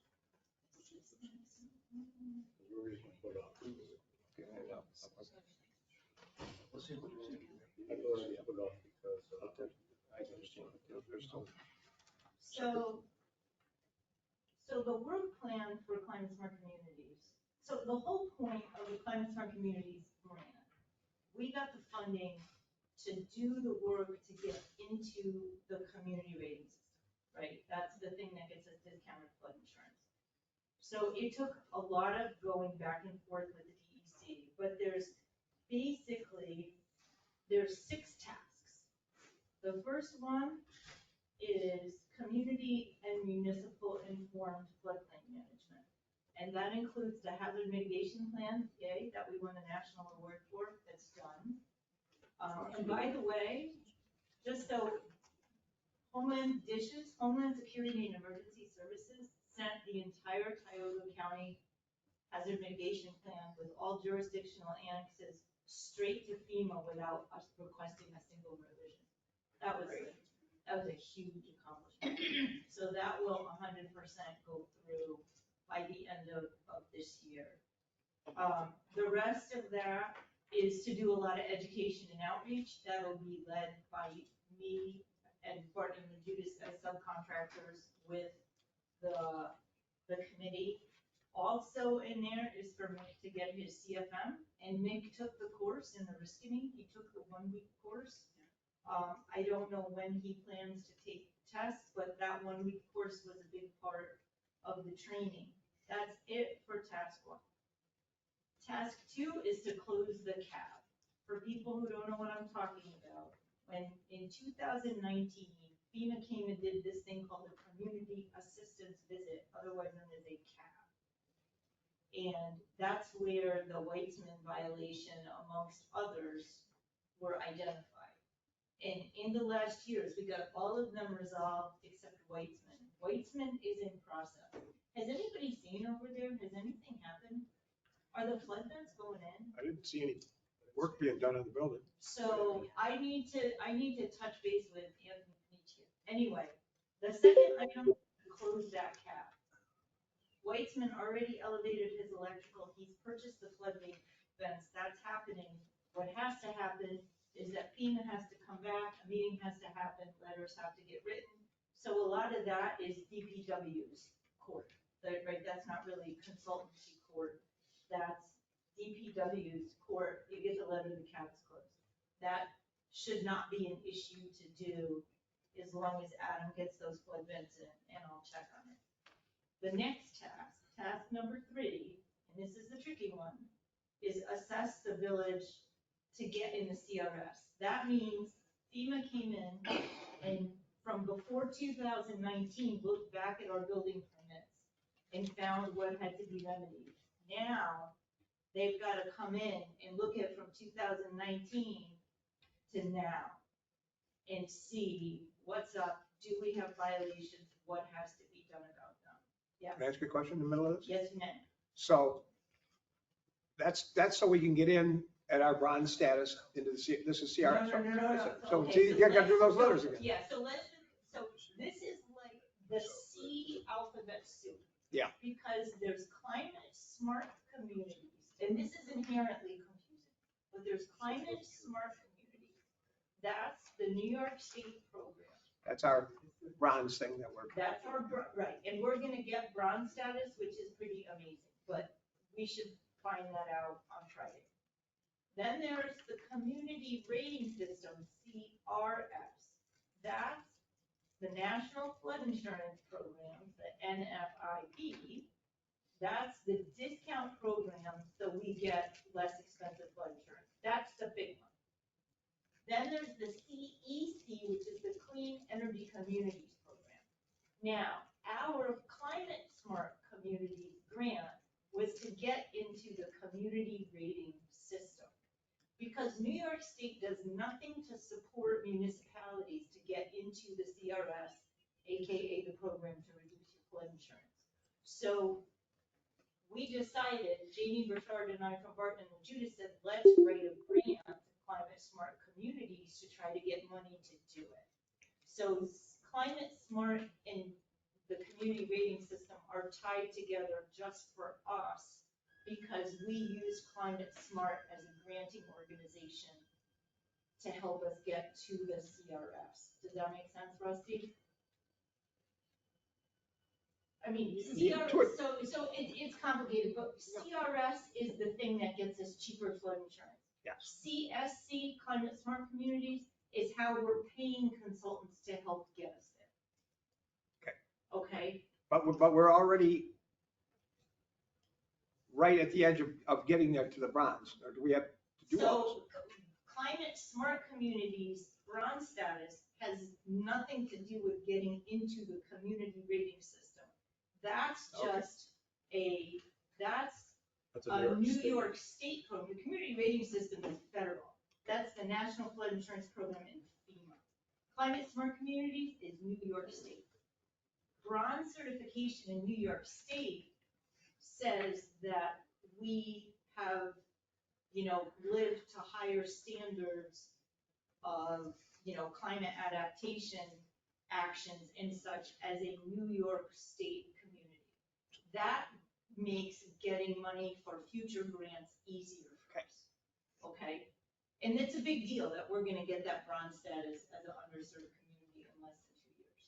It's really a big deal, but it's not at all an issue for actually our contract with that program, because our contract with that program, the deliverables only have to do with CRS and getting in the insurance discount program. I was ticked because I wanted us to actually be able to say, look, we're doing all these amazing things. Can't we get credit for that in our grant with your organization that runs this program? And they said, no. The deliverables are just about the CRS. So that's inherently kind of contradictory, but it's what it is. And so the big one is that from 2019 to 2024, DEC and FEMA have to come in and see if there's violations. A new cap. Yeah. A brand new cap. And I don't know CALS that cap. they're gonna call it a cab. It doesn't matter, we're using that. But they're gonna come in and look. And so the coming in and looking falls in DPW's court. Like, they're the ones who have to say, these are all the building permits, these are the floodplain development permits, this is what has been done. We're gonna get new violations. And we have to address them. So the way it's written in the contract for Climate Smart Communities is to assess building permits since 2019 and then resolve compliance issues, you know, but then apply to the CRS program, which is task 4, says this is only possible if task 3 is completed. So if we can't resolve those compliance issues in the time frame of the grant, we inherently can't apply to the CRS program. Because we can only apply if we have no violations. And so what we can do is like a CRS quick check that looks at how many points we would get. I think we're gonna come in at like a good 10% discount, which is good to just come in right off the bat in. They were saying you don't get that usually. You start at the 5, and so I think coming in we at 10 is may, good. because we got almost a half of a grade with the climate adaptation, with the hazard mitigation plan. And that's why we did that proactively, because we knew the goal was the community rating system. So, so there are actions in here that I can do and that Barton and the Judas can do. There's a CRS quick check. I will do that. That's a thing where it just figures out how many points you have. Barton and the Judas will look at your alphabet soup, climate smart communities, clean energy communities, community rating system, and look across all 3 programs and figure out how do we maximize our benefit? Like, which actions give us the most benefit across all 3 programs that they would be most advantageous for us to pursue? We've kind of been doing that, but they're gonna formalize that. So that's a big deliverable from them. And then if we clear potential violations, then you would apply to the CRS program, and if you do that, potentially look to advance. So that is the scope of the grant, but it clearly says in here that we can't progress unless violations, potential yet unknown violations. So back to it, if those violations show up and that's problematic, major problematic, we're not gonna get in then. Well, we can't get in Until we take care of it. They have to be taken care of, Yeah. right? And they have to be taken care of, you know, and that's always a negotiation, right? To the best and reasonable extent practicable, right? There's some things that let you get away, like there was one sort of slight violation of a deck in the floodway, and it's like, yeah, we're like not gonna worry about a little deck. So,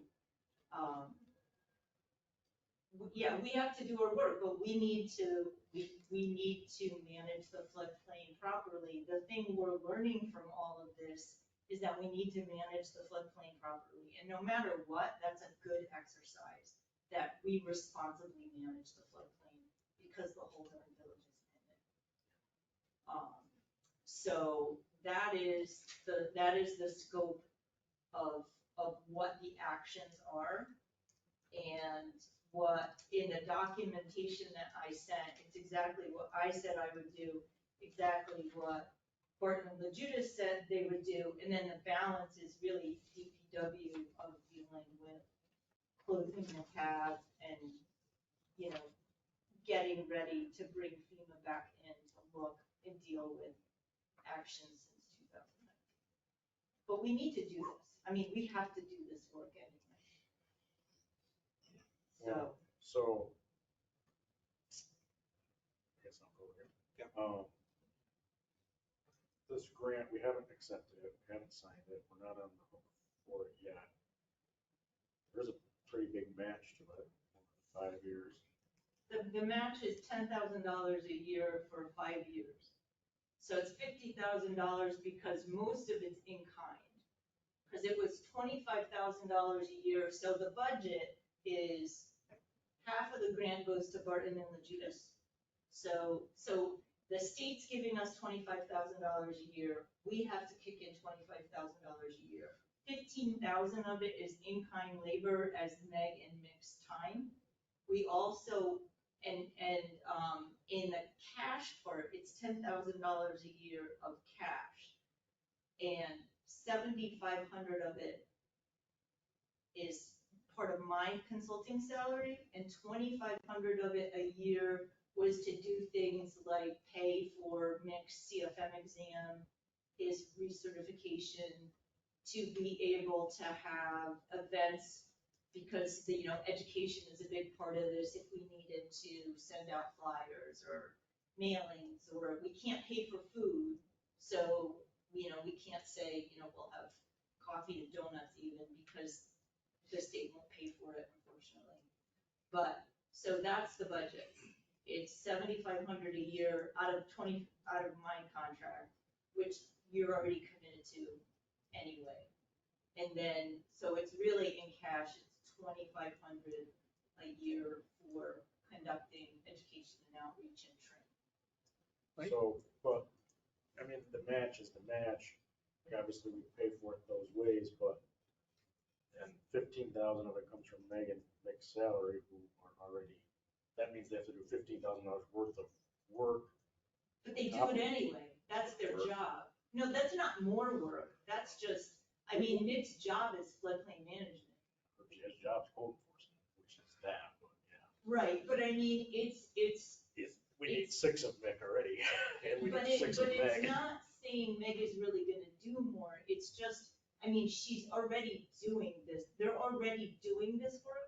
You're just attributing that much, it's like 6% of Meg, or I can look it up exactly. But I don't think, we're not asking them to do more work, we're just saying this is their job.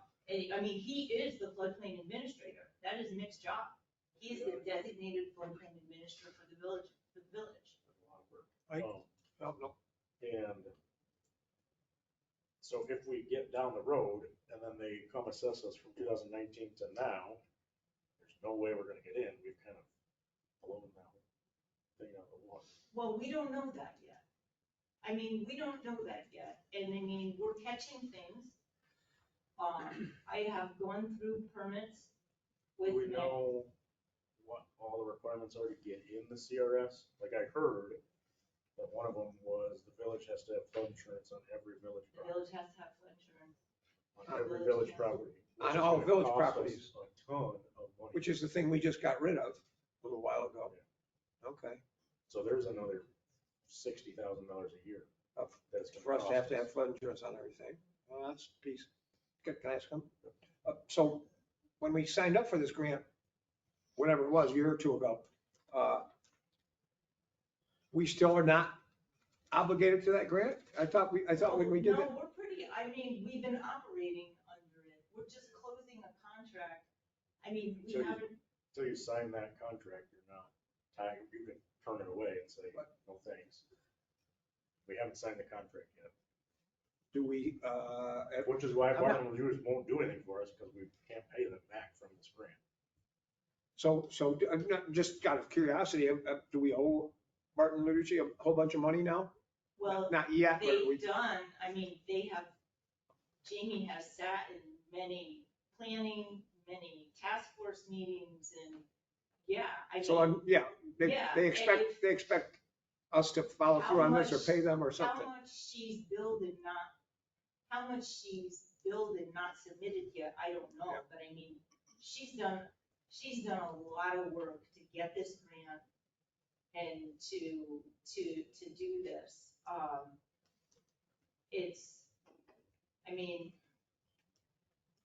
We have to deal with these violations anyway.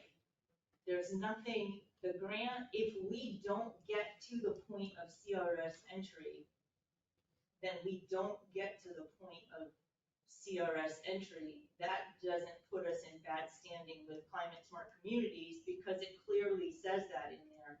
But if we throw away the $125,000, then we're also throwing away all of the work that Barton and LaJudas is gonna do in terms of education campaigns and helping us along this pathway. So we're also throwing that all away. Detail. When we were doing our 25 and we talked about 15 in kind, that wasn't necessarily a number we had to do. We thought that was a practical number to get. We were supposed to have hours from other people and other things part of that in kind. I don't know how that's all working out, but there was supposed to be other, We Things ended that you- up, for simplicity of the Yeah. contract, sure, putting it in, because if you do it with like the task force's time. Yeah. Then. there was talk about that. Yeah, right, and it just, I mean, it's Nick's job and Nick's job already to do this, so it was much easier to just say it's X. I mean, they do this work anyway, it's that percentage of their job. You need a lot of paperwork if you're going to put in task force members by every member, logging every meeting they were in. Sure. Their professional rate changes based on what they do. That's like a paper trail nightmare to do that for every meeting. So we went to the salaries as an in-kind because it was much easier. Just to I finish, didn't think there was any negative impact. just to finish up on that, so be clear, and I don't want to go very, very far on that. If we found a full 25 of in-kind, would we not have to put any cash in? If somehow that was doable and easy and whatever, could we put in no cash? Don't know the answer to that question. Yeah, well, I'm just curious about it. Yeah, That's whether, because we talked about that before, whether that 15 was a requirement or whether what was a practical. So I'm just revisiting it slightly, but I don't want to top it to death. I will send Amanda an email. I mean,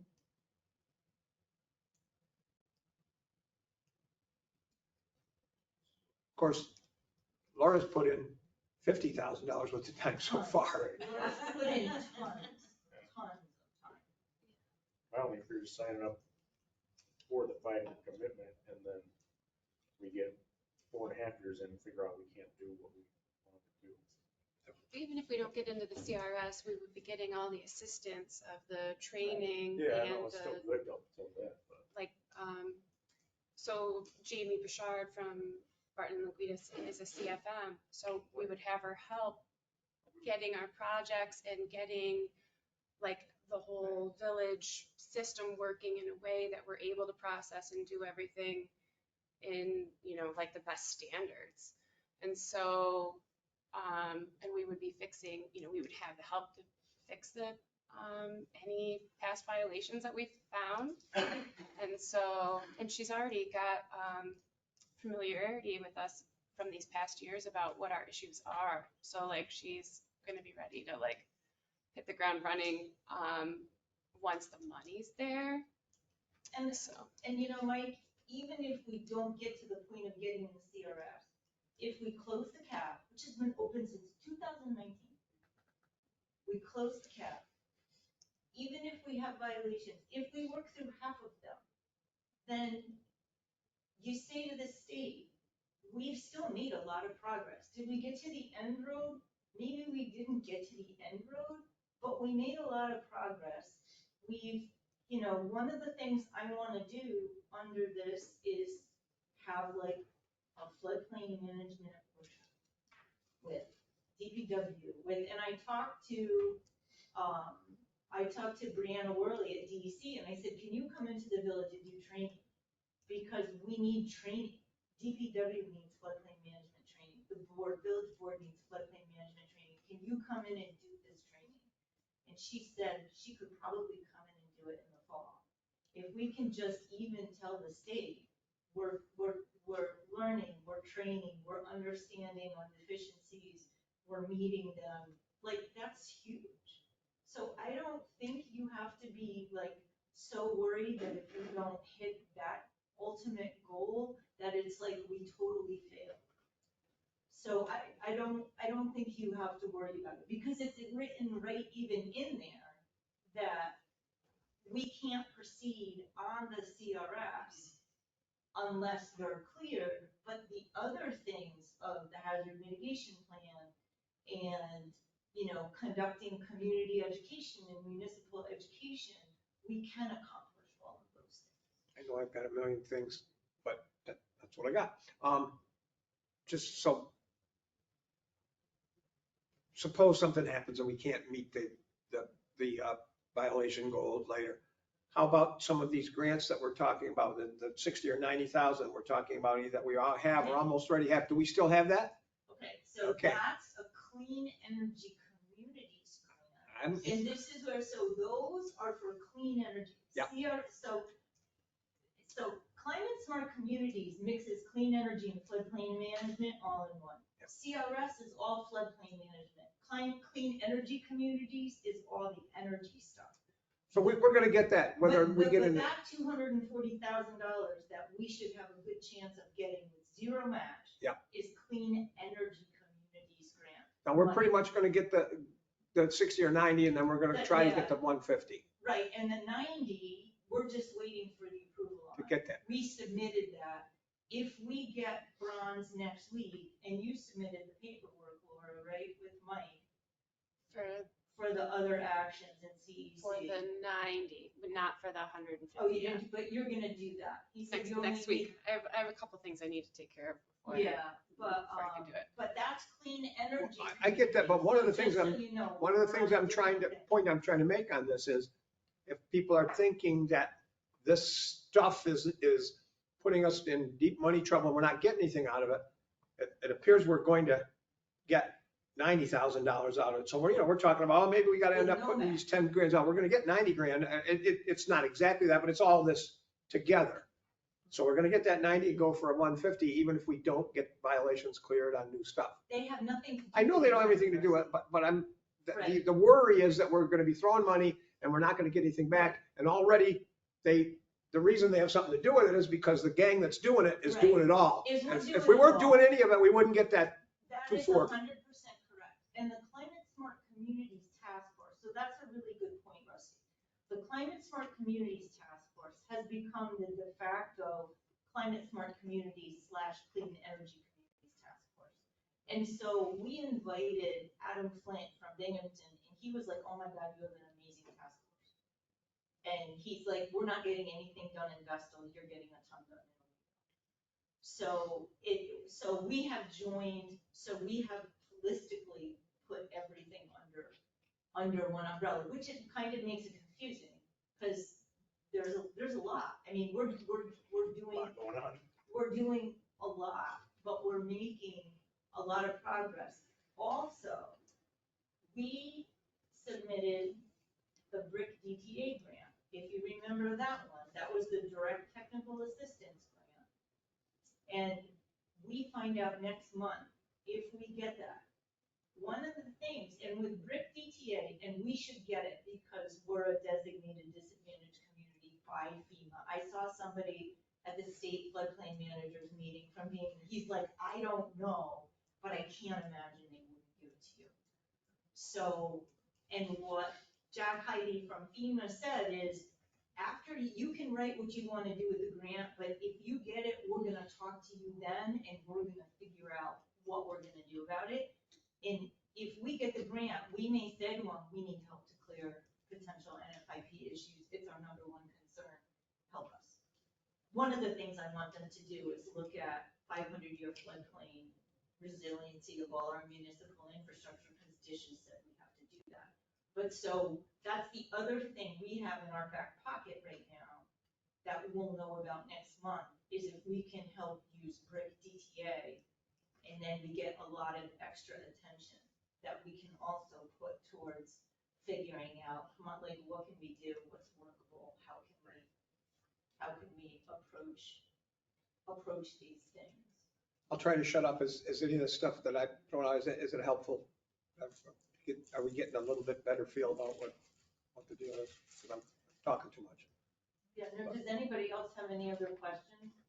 I mean, I have trouble keeping track of this in my head. I write everything down, so.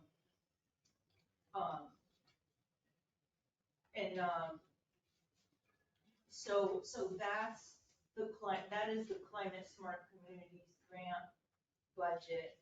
And what has to happen to execute the contract is that somebody from the village has to say, we accept the contract.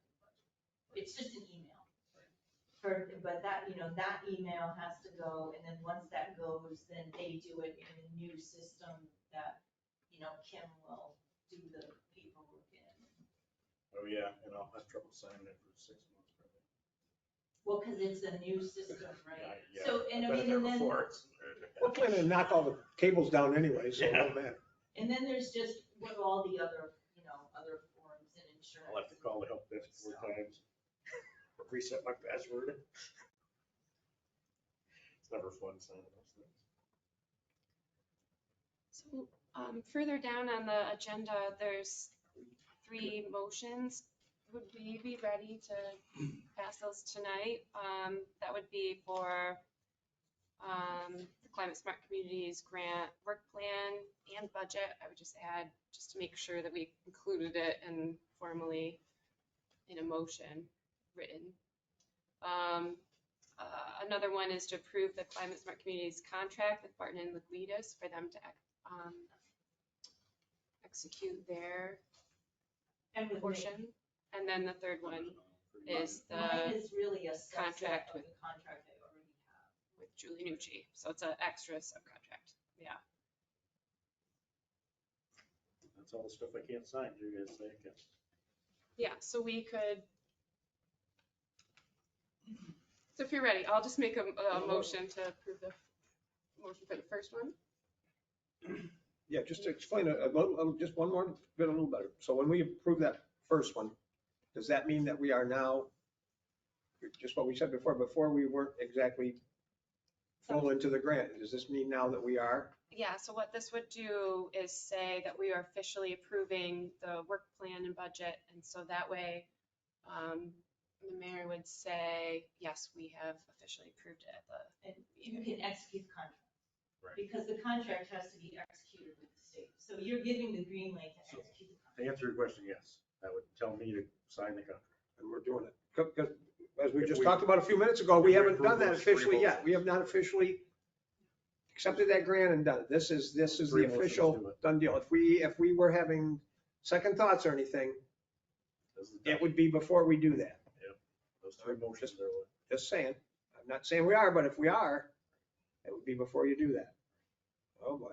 That's why I was bringing all that up. Yep. Okay, so I'll motion to approve the Climate Smart Communities grant work plan and budget. I'll second it. Okay, so any discussion on that? Once again, it was all the things we've been talking about here. And If Julie you went have over a- what the work plan was and the budget. Pardon? You went over all of that, so. I went over the so work was. plan, and the other thing, I don't know if you want to put it in the motion, or if you want to make a second separate motion about the contracts, Those are separate. that's a separate motion. About hers. Yeah. That's a different thing. So I'm not trying to talk anybody into not doing this, but if this is the spot. If you have serious doubts or thoughts, now's the time to say them, because this is where we commit that officially to that 100, 250, 125, all that. This is the time. So we'll vote on that. Brian, Yes. Mary, Yes. Charles, Yes. Rusty, Yes. Laura, Yes. Dave, Yes. and yes. Okay, then I'd like to make a motion to approve the Climate Smart Communities contract with Barton and Liquidas. They would be executing the work plan. I'll second that. Okay. So It's not gonna have that, it's not gonna have that language in it, is it? It's $125,000 What's the language of it? contract. You said to approve it with them, and then you said, and they will. Which is within the grant. Is that in the That's motion? all. That was just, In the Okay. contract, it That's it basically says. the half that's coming Contract from the says. state. is the motion this, or is it got the thing you said? It's, Okay. so, yeah. No, you just had it. Yeah. Verbiage at the end. It's just explaining what Yeah, the, you don't. what the contract Okay. is. Any other questions, discussion on that? So that's the question for the contract with the consultant to do the work of that we're talking about. For the grant. Brent, Yes. Terry, Yes. Charles, Yes. Rusty, Yes. Laura, Yes. Dave? Yes. And yes. The other part of that's the contract with Julie to help the consultant. Yeah, so I'll motion. Well, that we're not doing. a motion to approve the Climate Smart Communities contract with JNUT Consulting. Any discussion on that? Fran, Yes. Terry, Yes. John, Yes. Rusty, Yes? Laura, Yes. Dave, Yes. and yes. Okay. The last thing we got, I mean, it's, again, it's confusing because it's not part of that grant, but the intern thing. Do we want to do that contingent on figuring out how exactly we're hiring that person? Because, well, I mean, we Just don't 'cause it's know supposed that to yet. start June 17th. Yeah, would it be okay if we just phrase it that way? Okay. What way So we gonna phrase it? that would be contingent upon discussions with Relation to contract. the contract discussions that you clear with With the NYSERDA. NYSERDA and 'Cause Nate they're gonna tell us in who's the gonna office. do that, whether they're an employee or they're a contractor. They just tell you how the system works and Right. yeah. May I? The question is, do we want to hire this person no matter which way it is? If it's one way or the other way, well, then, Right. and then we don't actually have to even know that. Fully Right. qualified. We'll do it. No, it wasn't about the qualifying. It was just, it was just about whether we want to do it. We'll do it. We know she's qualified. Cheaper of the two ways it is. Who It's said better. So I'll motion to approve hiring Aaron Zipman at $17 per hour pending the NYSERDA approval for the Clean Energy Communities intern starting June 17th. And I'm not sure of the ending date exactly, but She's been it's, working 10 weeks at 20 hours a week. so I think it ends August 26th instead of Approximately in- 29th. You can put approximately on both of these dates. Yeah, if you Okay. could put approximately on We the can. dates, because if she wants to work longer, if she could, I mean, getting her for $1.70 an hour, You can't beat that. basically, we can't.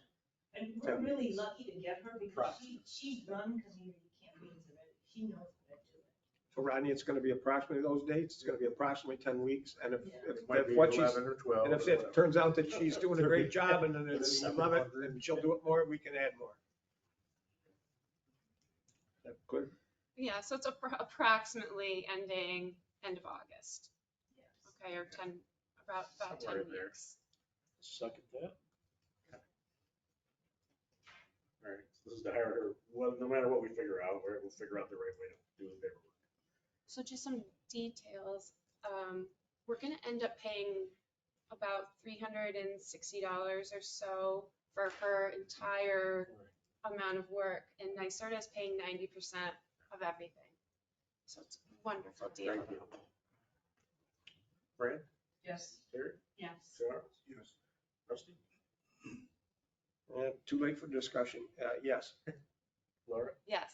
Dave, Yes. and yes. The discussion would have been that we're paying her $17 an hour with the With reimbursement. understanding that there's going to be a 90% reimbursement. Correct. Yeah, right. Yeah. Correct. Because we didn't say that. Yeah, That's a it's- really good way to it's- phrase right, it, you have yeah. You want to put that in there, the pay 90%? It's kind of in there pending NYSERDA approval. So pending NYSERDA approval is because we were approved to have an intern, but we have to get approved for her specifically. And we didn't find her in the NYSERDA system, so she had to put her resume in. We have to wait for NYSERDA to approve her so I can go back in the portal and select her. But I'm hoping that'll be done like by the end of this week or next week. So she qualifies, so it's just a paperwork. So we're not adding anything to that motion. It's just going to be straight. Yeah, no, just clarification for you guys of what pending approval meant. Is that everything we have for you, Julie? I think so. I think so. Well, there's Is there more? the Tatum engineering contract. Oh, yeah. There's We could just talk about it. It's not a big. Yeah. They sent the contract, and there's just like one or two alterations. 22 Elm Street needs to be corrected for the village's place of, Oh, right. main address. place of business. And I thought that was done for us, but It's not in the printed copy that I have right now. Okay. And the contact was exclusively me. Yes. Change. Yeah, yeah, Nate emailed about that, but I don't see it here, but, Okay. yeah, that was one thing. So that got changed on here, so that it's you, and That then, is my list. okay, We already approved that. No, we approved doing the energy audit, but we didn't approve the actual contract with The contract with them. Did we approve a monetary amount before? Yeah. Yeah, you did, Kind you of. approved that monetary amount, because you approved reusing the $5,000 Right. CEC grant, and this is a $5,000 contract. Okay. So, So we just have to approve that specific contract, so that I can sign it. So you're making a motion to yeah, approve so the change contract? we'll just say like the couple other changes that were marked is that it's the Village of Owego instead of the Town of Owego.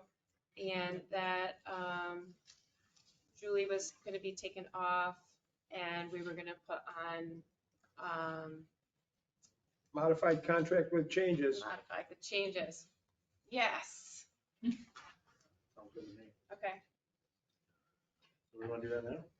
Yeah, so I'll motion to approve the Tatum Engineering contract for the X-ray level energy audit with the Markups. markups. actually, level 2. X-ray level 2 Level 2 and energy audit That's for 90. for 90 Temple Street, yeah. So it's worth 50 or 500,000 or $5,000. The audit's worth $5,000. Fran? Yes. Terry? Yes. Charles? Rusty? Yes. Laura? Yes, Dave? And that was for the that's for Energy the audit. energy audit. clean energy, 5,000. Yes. That's Yes. yeah. One comment before I go out. And so the strategy is that $5,000 audit will say, what do we need to do to make a more energy efficient police station? And then if we get the $150,000 grant, then possibly you would use it to know what to do and how to invest them. Yeah. So that's the nice logic. Okay. Thanks, Julie. Sorry to keep you so long. Okay, thank you. Okay, so the budget status report, you may notice was on there, and it's a different name. That's what, so we got new software. Finally, in the clerk's office. So that's what it calls the treasurer's report. Except we're gonna have to postpone it, because we need, it's not quite right. Because of the new software. We haven't got all the Software. So we're gonna have it for you next time. It does give much nicer reports. And eventually we'll all have logins to it where we can go in and look at the report whenever we want, not have report time. Look at stuff. So you're saying that's gonna be replacing the treasurer's report? Yes, Okay. so we'll table that until next meeting. While we hammer out the actual report, because we try to run it, we gotta call the software people. But the girls love the new software. It's like a 20-year upgrade from what we had. So, it's much easier to use. They didn't like it for the last 6 months. Right, yeah, it's been a struggle till now, but they're liking the new software. Does that come with tech support as well? Yes, For how long? it's like a subscription thing, so. Oh, it's a subscription. And we'll stay updated It's on the always newest updated. software. You'll never fall behind again. So we won't fall 20 years behind again. That's exactly what I don't need. And it's cloud-based. Excellent. So, yeah, no, it's a big upgrade. But it was painful to get our database into there, so we did it. They did it. I didn't know what to do with it. Is this on the agenda? I don't think it is. No, this is this one. Investment policy? I'd actually like to hold that one off, to maybe I'll work with Terry a little bit on that. Okay. Maybe we got one from Nate, but it's like, Yeah, Nate's was kind of cookie cutter. yeah, we got, well, I want to run by Terry. Copy the comptrollers, What's that? because I had read that. Right.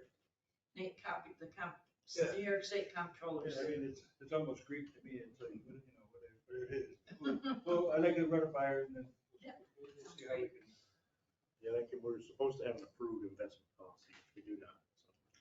Haven't had it yet, so. Right. But we're working on that. I'd like to work on that. This next one is about all these positions that you see that are no longer in any titles. So Cindy on her way out is cleaning up all these little details. Oh, yeah. Okay. That's I was just curious where it came from. Yeah, oh, she's been working with civil service, trying to clean up our books, basically. Like we don't have, We haven't. one says like, for example, village attorney, we used to have a paid village attorney, like employee type of thing, now it's a contract. So, okay, it's I got We haven't had you. So it's any not, it's position in years and years. a contract with an attorney or a firm. Right, we still have a village attorney, but we don't pay them on W-2. Yeah, he's not salaried. Right. So yeah, dog control. Right. Yeah, we don't have Like it. that's We in don't have town. that. Can we just change it to like rooster control? It's gonna be rooster and chicken and alligator and. We don't have an assessor, the town's taking that over.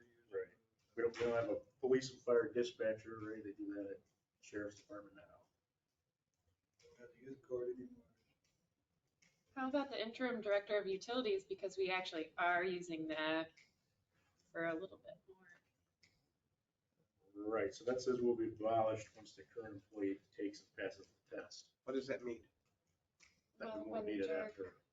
It'll Dirk be the interim moves anymore, up. it'll be the director. When Tracy's officially done with all his retirement time and all of that, Right. right? For his paid No, time. I understand. I just, And Dirk we takes the test. We made that. to we put- haven't, huh? We made that to put Dirk in that spot. Okay. So once we, Dirk moves up to the That's- next, yes. so the director, instead of interim director. If we need another, We'll need if we need to do it again, then we'll make it up again. Right. Okay. So we need a motion. Motion to abolish list. I don't know if yeah, that's it. Okay. Don't know if I like the wording of, for purposes of economy and efficiency, but that doesn't Yeah, matter. basically. That's a Money served. subjective, whatever, but that's a, Money's in water with all civil service stuff. We got a bunch of these. Frugality instead of like, get on top. economy, it doesn't cost us anything to have these names. No, There is no but- economy. No, But it looks like we got a bunch of positions that aren't filled that, yeah. I mean, they're not because It's a we matter don't of efficiency have them. and bookkeeping wise. same as like senior payroll clerk, that's Cindy's title. But through all this, we determined that should, like we changed. Different it, thing, we we're hired doing that Nikki, differently. so, Sure. All right, so we got a motion in a second. Fran, Yes, Terry, yes. John, Yes. Rusty, Yes. Laura, Yes. Dave? Yes. What else is left? We got this left, which is not on the agenda. So this is, like Kim was here, we got our own HMPG grant to sign and do for the generator. So we approved, talking to Nate, we as a board approved applying for this to go out for the generator. We got the grant, we have not approved signing this grant and accepting it. So is there a match? There is. I'll tell you what it is.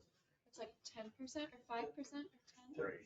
Well, this is where we were $200,000. talking about going out for 47 generators but we were only getting a certain amount. 6 or 8. And we got approved for 2 or 1 in the end. Right, I think it's two. Where is this whole thing? It is for $200,000. There is a match, and it is You don't have it? up to, I don't know what it is, but it's up to 10%, so up to 20 grand, which we had budgeted. Mike, say that again. It's for For 200,000 200,000, a grant for everything or just for, for the generators. and did we spend that, were they that much? Yeah. And we're on the hook for 10% or whatever the number is. 20 grand, which we had in the budget, when we did the budget. So that is 10%, okay. I'd like to motion that we approve accepting and signing this grant for the dishes generators. What kind of generators? Dishes, Department of Homeland Security and Yeah. Emergency Services. New York State Division I'll of second Homeland. that.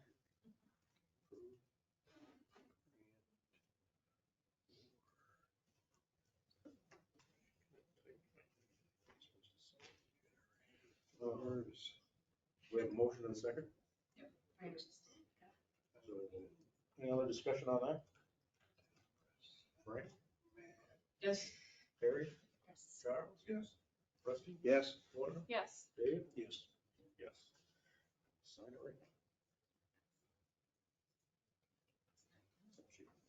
Type in the line of-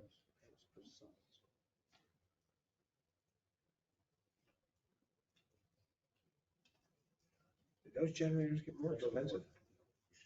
When they first talking about it? I don't remember being. Okay, so that wasn't on the agenda. So we got that done. Approval of minutes, I think is next on our list. I noticed like just a I have a couple of small things. things, yeah, Jump on so it. there's, What's yours? so,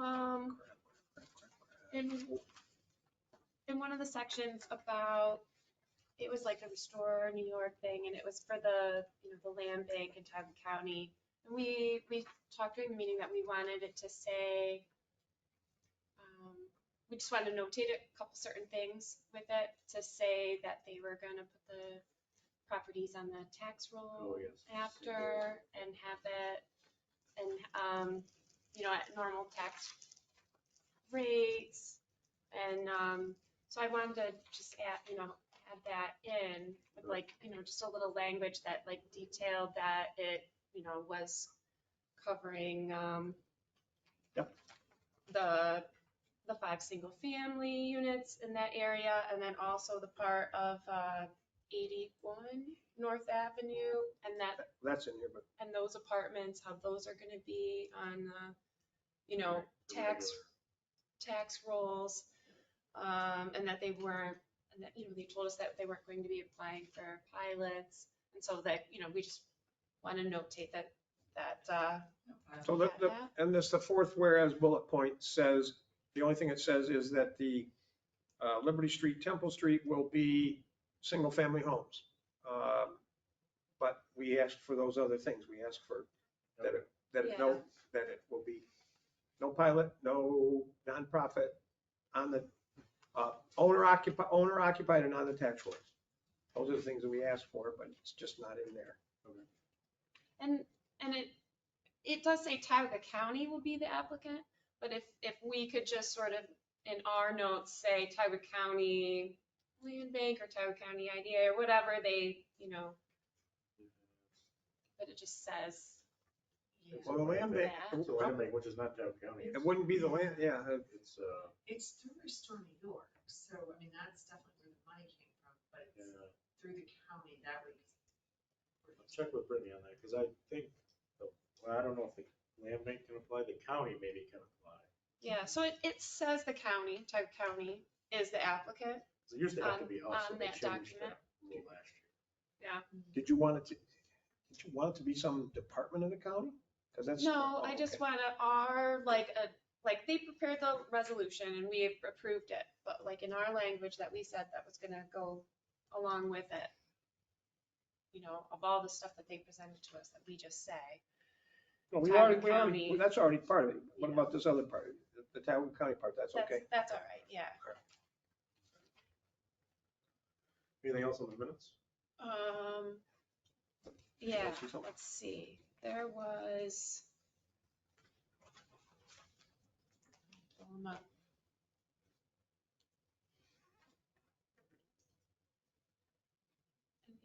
And you saw something too? Yep, I'll tell them.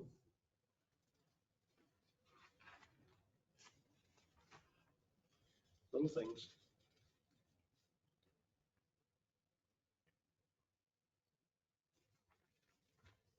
Rodney, I'll give you these. Couple little things. One is under Paul's report, it says that Paul would like an outside locked electric light outlet for Station 2. That wasn't from Paul. That was from Charles, and then he said something to DPW, so that's not a Paul request. I'll show it to you here. It was the electric outlet. For the trucks. Yeah, that was not a Paul request. And then the other piece was, I'll give this to you, under John Hitchings's thing, it says, he has, about Steve Solomon, he has the support of the soon-to-be new fire chief and assistants. I don't believe that John said that, I don't believe he had that. So, John said he supported him, but John has no idea whether the other people support him. I don't believe that that's part of that deal. So, those two, I'll show them to you, I like those two things. Just little things. Yep, I'll give it to you. Too late. Gotta be ready. Too late, can't read the whole damn thing. It was the thing about we talked about the Marvin Park project and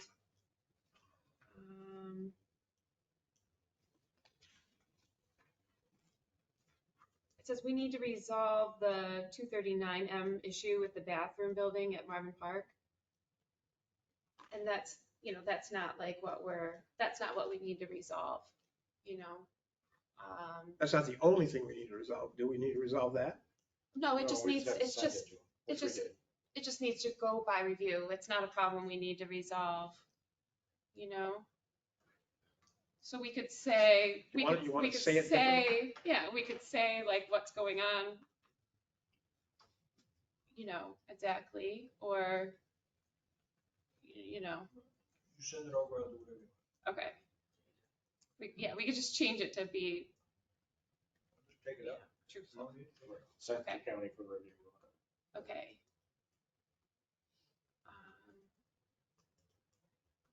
Yeah, just leave it out. Isn't that the one where the county just approved it? They did, yeah. Well, I'll get to that. Okay. The county just approved it. So we resolved that. We did We sent it to them to resolve, and we resolved it. We did No, resolve. but they sent it back to us for us to. Right, it's on the agenda for next Tuesday and Wednesday. Right. It's not resolved. Now, Or you could send it along with the others. Okay, there was something else and It's up. So we want to approve with Ruster's changes and your changes you're gonna send? Makes it easier. move that, Laura. Good changes. okay, I'll approve with those changes. It's just like slight things, nothing's big. Second? Any other discussion on the minutes? Brad? Yes.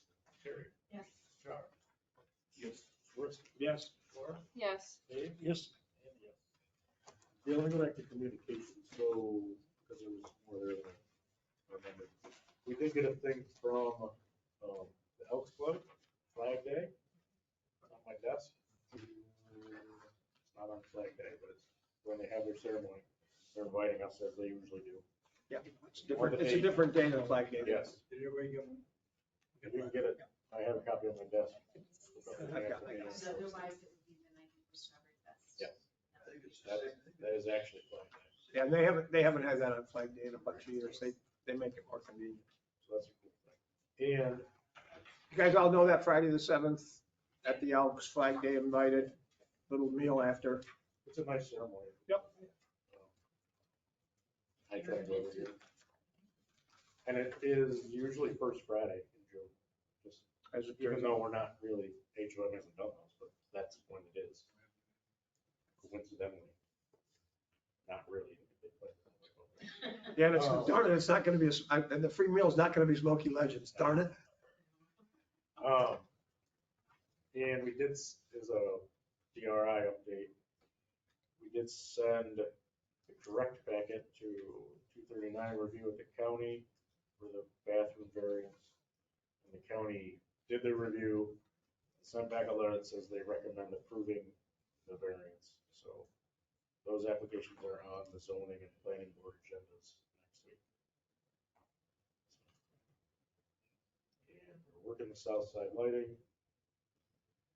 They ran into an issue, not an issue, but so they thought, when you go across the bridge, it's in two circuits. The left-hand side is a circuit, and the right-hand side is a circuit. they thought the left-hand side going over toward Halsted Ave and down to the highway was gonna be really simple, like the conduits aren't broken, just plug the wire. Yeah, sure, dream on it.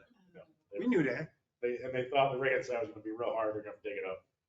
Looks like they're gonna dig up the whole thing. Because the left-hand side, Only one light working over there. So Yeah, so they're gonna figure, they're working on all that. because the left-hand side is, I mean, not that we're just doing half of it, but that's the side. Right, yeah.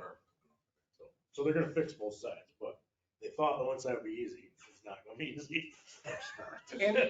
And cheap. Right. Yeah, So, yeah. So anyway, which we budgeted a bunch of money for that, gotta, assuming that it's not easy. where are we moving that 300 grand from? Hopefully we got enough in that bucket. But more to come on that. James is supposed to do us a change order for the 170,000 of delay money. And he made sure to tell me the delay money is mostly the delay we got waiting for the state to move the money. It's not like the bathroom delay or like the delay we're having right now. It's the delay we had because we didn't turn them on a year ago. So we approved phase 2 and we said, go ahead. The contractors won't go ahead until we say we're gonna pay that extra 170,000. Like, our main contractor will, but all the little subs are saying, we're not putting that out there. So that's why there's not a lot going on with phase 2 yet, even though we said, go do it. So he's supposed to get us an official change order for that. Fire station should be starting, we just like, everything's ready to go, we just gotta get the contractor to show up. It's apparently the hard thing.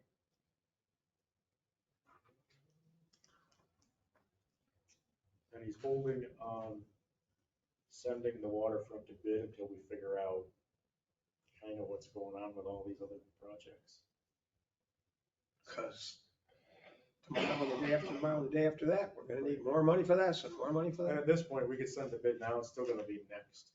Like, it's not gonna bid it and do it this summer. Whether we bid it now or in December, it's not a different schedule. And we will probably have to ask the state for an extension, which Julie has indicated that is not a big deal, like for the waterfront project. But we can't do it yet, because we're not close enough to the deadline. So that'll really happen.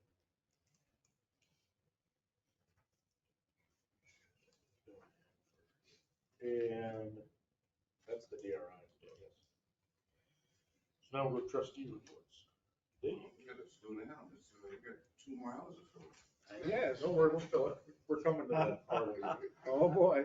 Dave? All right, the traffic committee, us, over here, we met, I believe on May 8th, to kind of look at the parking issues and get a tentative plan together for McMaster Street over near the Owego Beer and Donut, as well as farther down the street by Agway. After 3 hours and almost breaking these two up in a fist fight. Who's having a fist fight? You and me? We are the nicest We did people. come up with a tentative plan. I have a We were sunburn. gonna hold off until Friday, and Mike had asked us to, on site that day, to at least keep him in the loop and let him know what our tentative plan was. We had that set up for Friday. I did not make it. I had to go to town, and I believe Rusty went over and met with him, so I'll let him finish that up. I contacted Dirk about the Jeep. We kind of discussed that earlier, and I will continue to look into that, see what other kind of options there are out there as far as comparing the Jeeps and Right, yeah. different trucks, you know, It's as fine. well as electric vehicles. I found some electric ones with high towing capacities. Yeah. So They make- we can they look. make 'em. Do your research on them. Yeah. Be careful. They make 'em. Oh, yeah. Is it full power or half power when it's cloudy days? Yeah. There are things, Oh, I'm sorry, Dave's still talking. Yeah, so why spend the money if we have free money for We that? get free, yeah, whatever. Yeah, free's always good. All right, so I will check into that. Free would be nice, but it takes months and months and months to get there. Yeah. Dependable would be nice. Okay, that's all I have. You know, this- the truck issue, they have, We'll get to that. you can buy a smaller dump truck, like a 2,500 or a 3,500 for less than you can buy a regular pickup truck that you drive every day. They're heavy duty. You can use the back of the truck for other things. And I just looked them up. They're like the cost of that Jeep. That Jeep is not heavy duty. And Jeep frames rust. That's why a lot of older Jeeps aren't on the road anymore, because they always rot out behind the back wheels. I love my Jeep. That's all I have today. Oh, Rusty's next on the list. Well, do it then. We won't wait around. We'll get right to it. And the Traffic and Safety Committee will be coming to the board with a recommendation for the parking over on McMaster Street. And the recommendation will be about safety and a number of the safety issues that have been looked at with Mick and Terry, with Fred, and with Ike. So we will be coming anytime now with something for you, but we're not doing it right now. I make a motion that we withdraw even though this person has, I'm not making a motion yet, I'm going to be making a motion that we withdraw the parade permits for the food trucks that we approved. Liz Scovira has contacted the village board, and I have her a letter here that she no longer wants those parade permits. So I want us to officially take those parade permits away. So I make a motion that we withdraw the parade permits of the 4 dates for the food trucks. I second. Any discussion on that? Should send a letter asking us to do that. Or withdrawing them, we should ask us to. Officially, but yeah, she has to withdraw them. Fred? Yes. Terry? Yes. Charles? Yes. Rusty? Yes? Laura? Yes. Dave? Yes. As you know, we don't have enough police officers to fill our shifts. This is always an ongoing problem. And as I probably told you before, the chief is trying to call out part-time guys that don't do any work, don't do any shifts. So he's still doing that. In the meantime, there are 2 gentlemen that want to fill shifts. And so I will tell you quickly who they are, what the story is on them. One gentleman's name is Ivan Cruz, Ivancruz. He is a peace officer, security police at Ithaca College. He has been has other experience. He's been that for a number of years. And then before that, he had experience in the New York State penal system as a youth, juvenile, whatever we would call that, working at work juvie, including at Camp McCormick. It doesn't matter. That's not stuff that has to be known. I'm just giving you a quick fill in on him, and would like to be a part-time police officer for us, and is willing to do a number of shifts. And we want people that are actually going to come and fill these shifts. So Joe has interviewed him. The Personnel Committee, David and I have interviewed him, and we recommend that we like what we hear. We recommend him as a part-time police officer. The starting salary would be $20 an hour.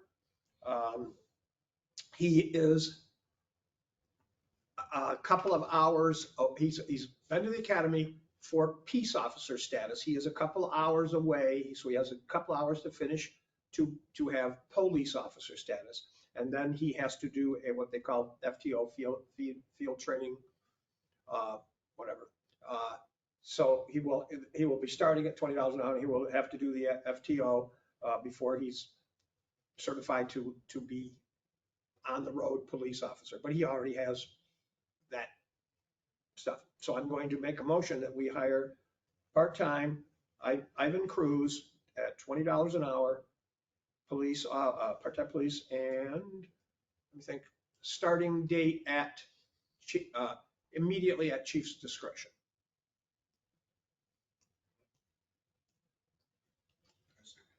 I'll second that. Dave or Charles? I'll go with Dave. All right, any discussion on that?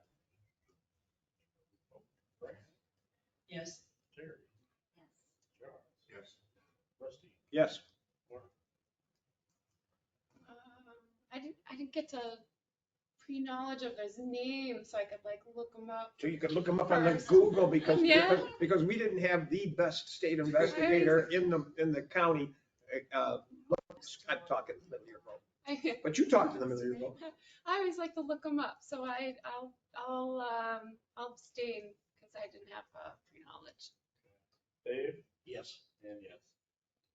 So if on all these guys that you want to look up, if you can find stuff on the Google about these guys that our state investigators don't know, we'd like to know it. I don't know. I just find I don't know. I find stuff. I looked up our own police officers. You know. You find stuff and on Wikipedia. See what yeah. There's stuff about everybody out there. I look Okay. at it. Yeah, okay. Another second part-time police officer is Dominic Commesso, Commesso. Don't ask me how to spell Dominic. He is an extremely experienced police officer, has been full-time, part-time at Deposit, Afton, other places, has run various run a bunch of things, but almost been a chief in his own way. He is retired. Well, yeah, old enough to be retired. But anyways, he would like to be a part-time police officer here. He's no longer going to be doing any of those other places. He's not at them, and he would like to be a part-time police officer for us, and he wants to do a number of shifts. So he's somebody that's willing to do quite a bit of stuff for us. Once again, this is someone that Joe has interviewed and knows for years in these various departments. We've interviewed him. I believe, unless Dave has something else to say, we are. I think we should just add in that, Rusty, that he currently has a shoulder issue. He had some surgery about 3 weeks ago.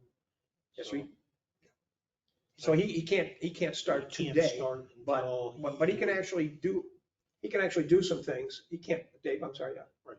He can't be on the road doing stuff. This gentleman has incredible experience. He can do all kinds of administrative things also. Can you spell his last name for me? Commesso. I believe that's right. But he wouldn't be able to start until Well, he he gets can, the doctor's clearance. he could start, but not be in the car. Right. I'm pretty sure we can find that out on Google. Yes, we can. And this gentleman, we would start at $25 an hour with his 40 years of experience, blah, blah, blah. So the motion is to hire part-time police officer Commesso at $25 an hour, starting at any time at the chief's discretion. Immediately at. Wait a second. I'll second. Any other discussion on Dominic? Brant? Yes. Terry? Yes. Charles? Yes. Rusty? Yes. Laura? I'm gonna abstain again. Dave? Yes. And yes. Rusty, you've had a lot in your report. So apparently I should have abstained about hiring Erin as our intern because I hadn't had an opportunity to completely check everything she's done and Google her. I just want to make sure I'm understanding how this goes back and forth here. You gotta use one of these devices for the Google. Okay. Okay, just asking. All right, that's everything I have. Thank you. Okay. Charles is next on the list. Okay, other than the issue with the slow chosen signs, I already mentioned that. Oh, Rusty, I had a question. before I Yeah, get into my for me, report. yeah. Is there any follow-up in the issue of the roosters you said you was gonna do? Yes, and I'll tell you what it is. As I'm writing it and putting these laws together, what strikes me all of a sudden is that it reminds me of the marijuana law, and we got to pass this marijuana law in New York, and we had no idea what we're doing. If we pass a law about animal control and exotic animals and farm animals and roosters, before we do that, we need to know, how are we going to enforce this law? Are we going to seize the animal? What are we going to do?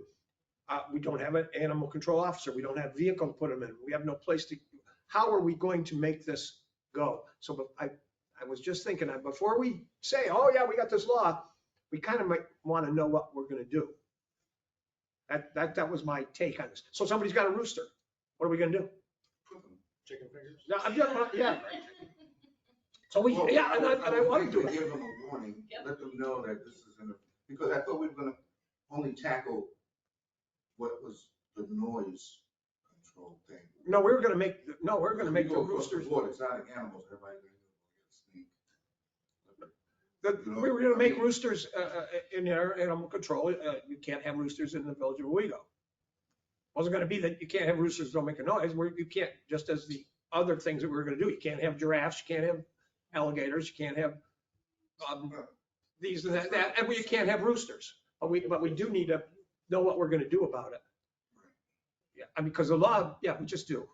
We don't have the infrastructure to deal with. What are we going to do about the rooster? Can we take it from them? Can we do this? Can we do that? What are we going to do if it's at large? So because part of the animal control laws is things that are large. I'm just saying, we need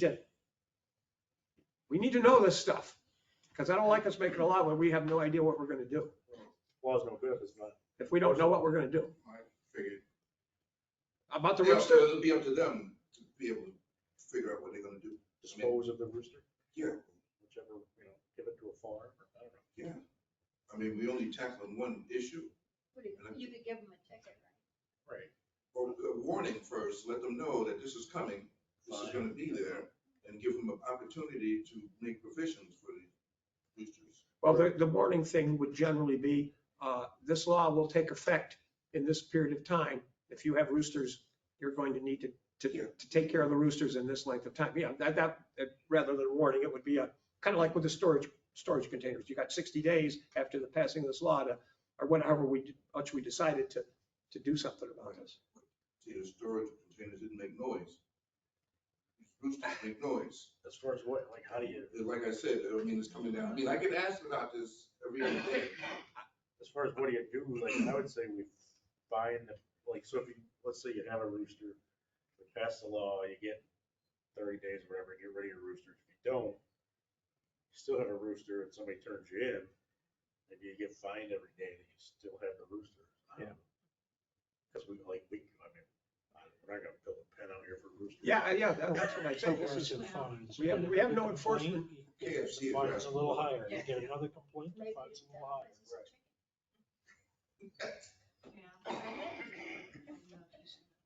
Well, I just Yeah, wanted to ask that, because like I said, I get asked every other day about this, and I don't want to seem like we're dragging our feet. It's an issue. Summer's coming, windows gonna be open, it's gonna be even louder. Right, it's violent. You were growing all day yesterday. That guy's got him in a little thing. I mean, I really feel for myself and others. Okay, so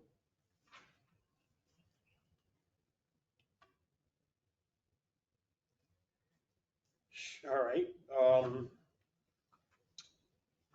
Do you want to, Just a synopsis. no, I'm telling you, I know I you're find. working on it. I was just Yeah, wondering. but, so we have the animal thing, and it says no person shall permit or allow any animals or fowls to run at large or be at large within the village, penalties and offenses. Any person who should violate a provision of this article, conviction shall be subject to a fine of not more than $250, blah, blah, blah.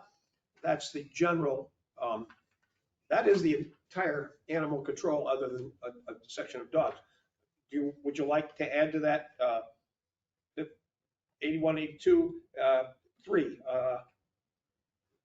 That was at large, no, I don't know the terminology, no roosters will be allowed in the village of Owego. Right. Town is different. No, I know the town is I'm just different. saying. No, I'm not putting in our code that they can't be in the town. Nope, not doing that, okay. Actually, it's in the town code. They can't be in the town outside of the village. So we could, if that's what you want to do, then I'll make a motion right now that we make local laws, something. I'm not doing it right this second. 82.3 that no person shall, I don't know exact wording. Possess a rooster? No person shall. I'll look, I can do it right now if you want, or we can do it for the next meeting. We could look forward to it for the next meeting. I just want to have something. Yeah, and then we're gonna have to, it's gonna be local law, so we're gonna have to have a public hearing after that. You wanna, Fill these seats. you want me to, you wanna do it right now? You wanna make the, Just keep in mind, if you just do the roosters, it could be a racial issue.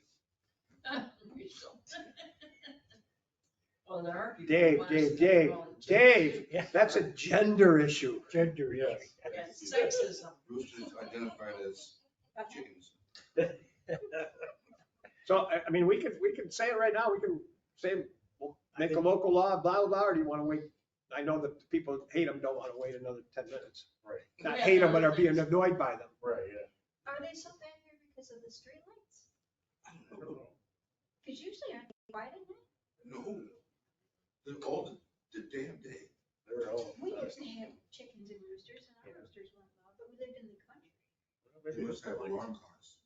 These roosters, no time, all the time.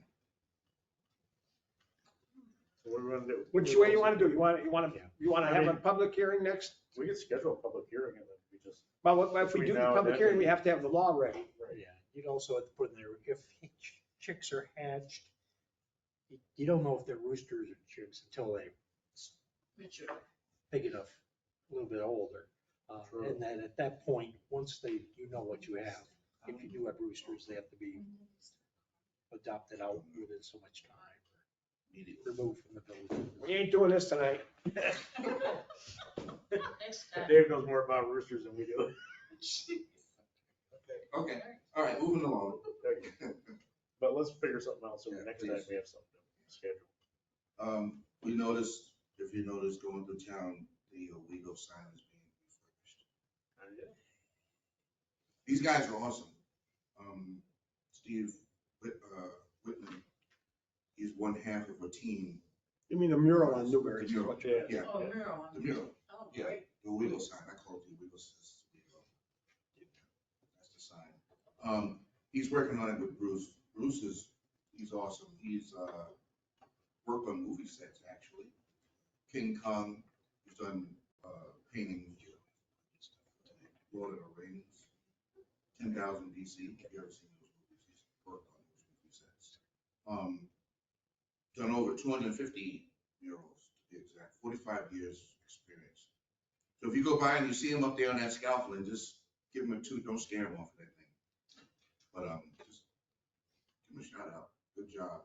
It was good to see that being done a long time. Steve is also the guy that I'm getting to do the mural on the fire station. So Yeah, he's the guy that came to the board now. he's the one that was here. Steve is doing the one Steve is on doing the, Owego. on the, Yeah, he ended up getting it. oh, Thought he wasn't gonna, but he ended up getting it. Good. So we'll be able to see his work firsthand. I mean, that's just a Which we've seen in refurbished job. Binghamton. That's Yeah. not from scratch. He's actually just came back from Indiana doing a mural on the side of a gas station. Looks like a tiki bar now. It's Yeah, it awesome. came out pretty cool. Really nice. And his wife is just as good. So they'll be tag teaming on that. Trying to get, she can't take pictures of the new steamer yet because it hasn't been brought back yet. So she's got to give her a ride, look at old pictures, try to come up with an idea. But like I said before, last meeting, the fire board has a mural committee. So pretty cool. We're moving things along.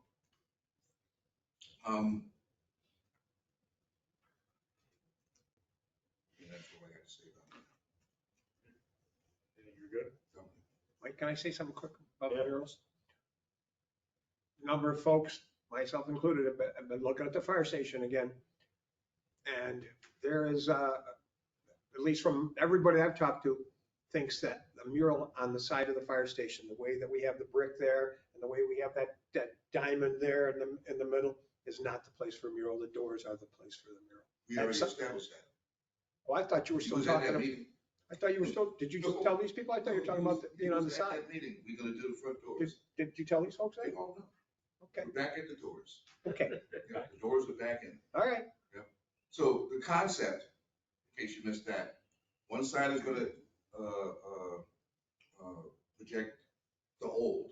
So it's gonna be a steamer, the steamer that's gonna come back with the image of the fireman on the fountain holding the baby.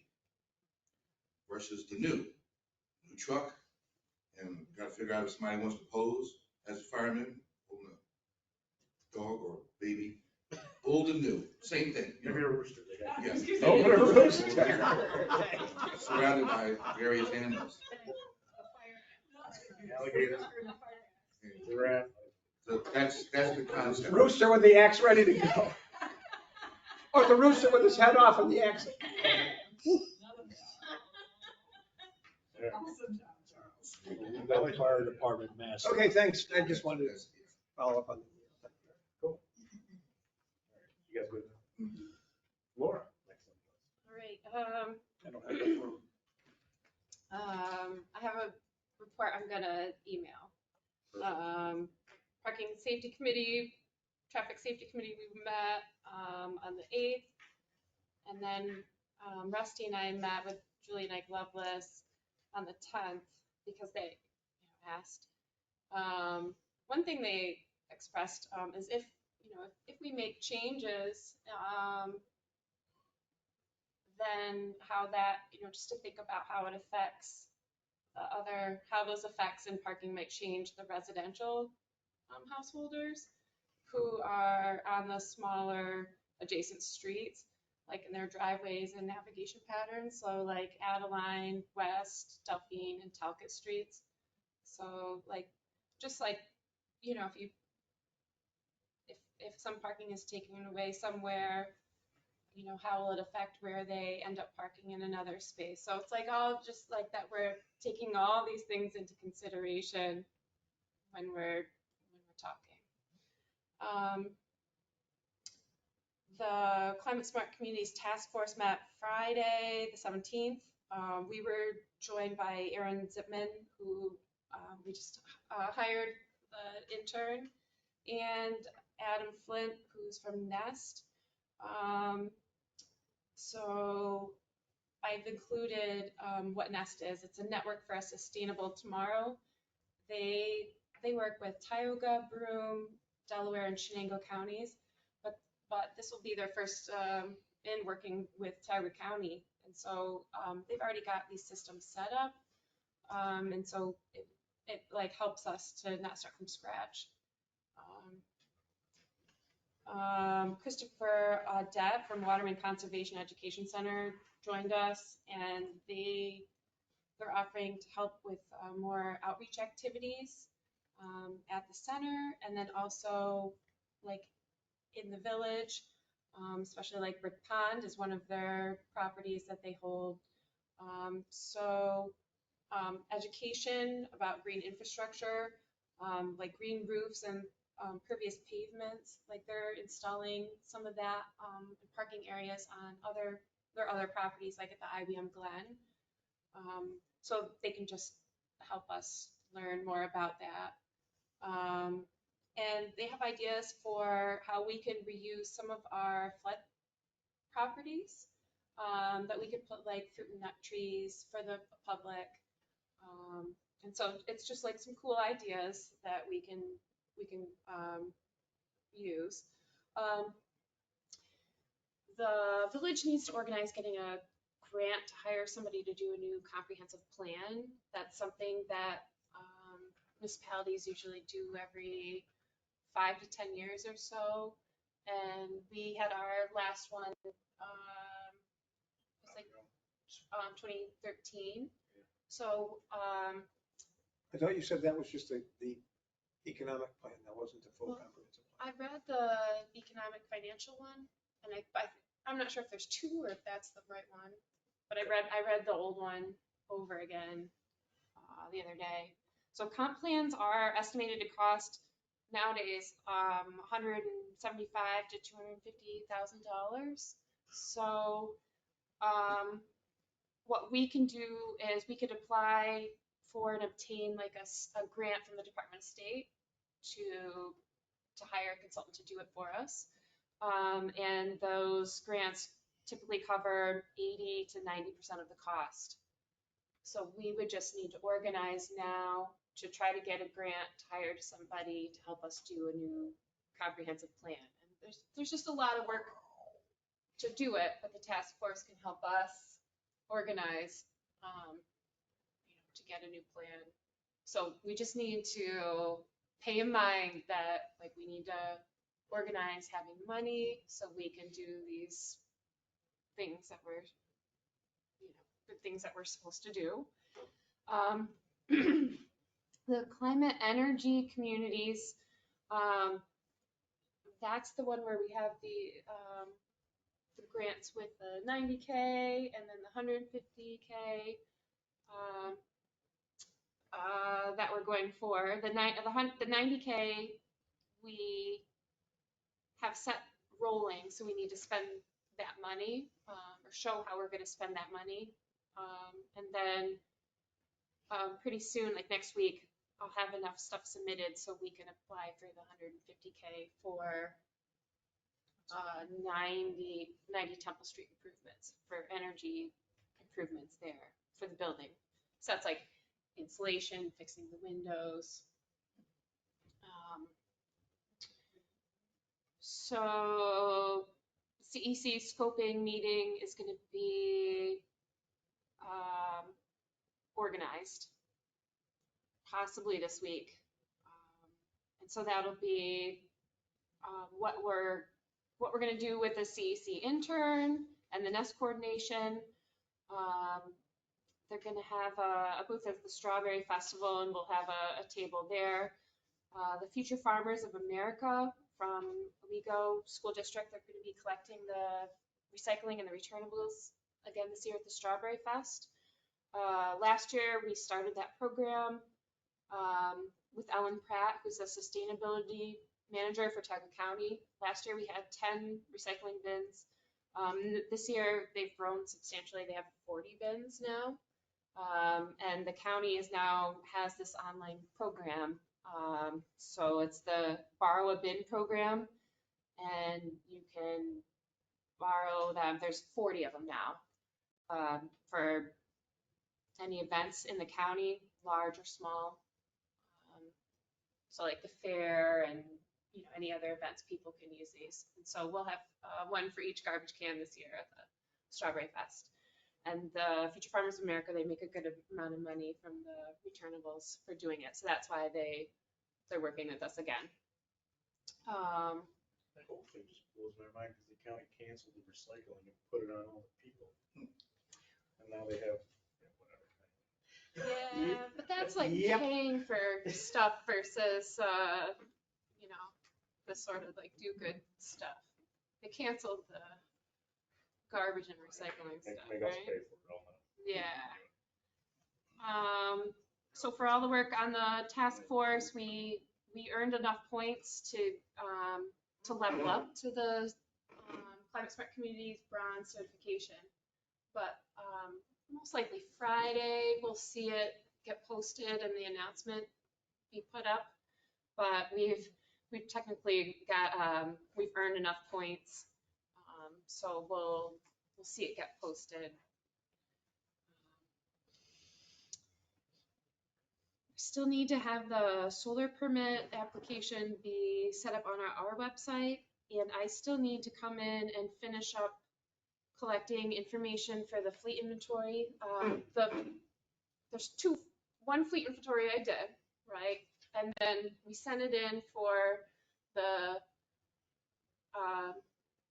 Climate Smart Communities program, and it got approved, all good, and that's getting us into the bronze. And then I need to finish it up for the Climate Energies Community, Clean Energy Communities program. They have more, they're a little stricter, so I need more information. And then once I finish that up, there's a little bit more information, and then we're gonna be set to be entered for the $150,000 grant. So it could be less if other communities have gotten their work done faster and the pot runs out, but like we're cooking ahead. So yeah, I wanted to get onto the state system to look for bids for the EV vehicles because of the New York State DC has the municipal zero emission vehicle rebate program. So I still want to see if I can get, what's available for us for, 3 trucks or 3 vehicles, one for code, one for the sewer, and one for DPW. But I am concerned that we find something that they want and that, would serve all the purposes that we need them for, that they would be able to plow, so we have to make sure that like what we're doing is going to work out for us. So I'm going to look into that more. But for sure, the one for code, I think we can all agree on that we want to go, get that. So I just need to figure out how we do the state bidding process and get that. I've got the answer for you. Yes, you do. Absolutely do.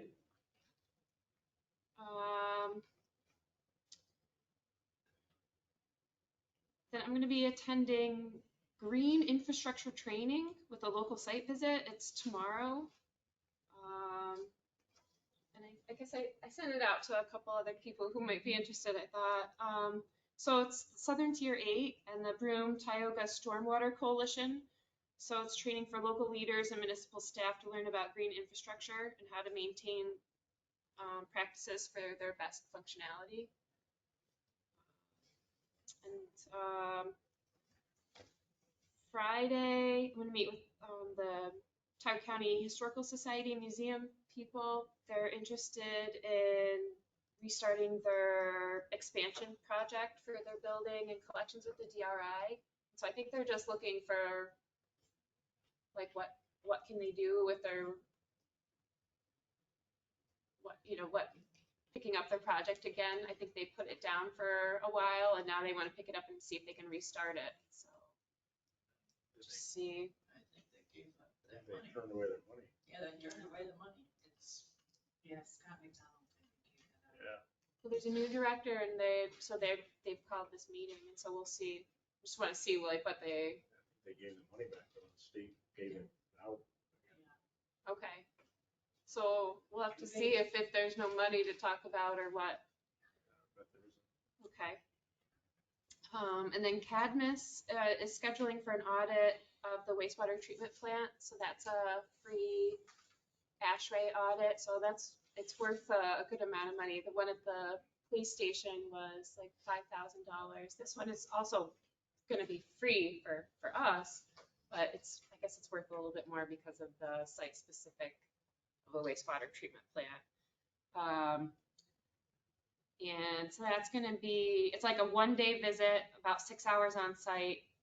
And we have to just do there's a little template of information we have to do we have to have completed prior to the audit. So we'll do that. So yeah, that's all the stuff we got cooking.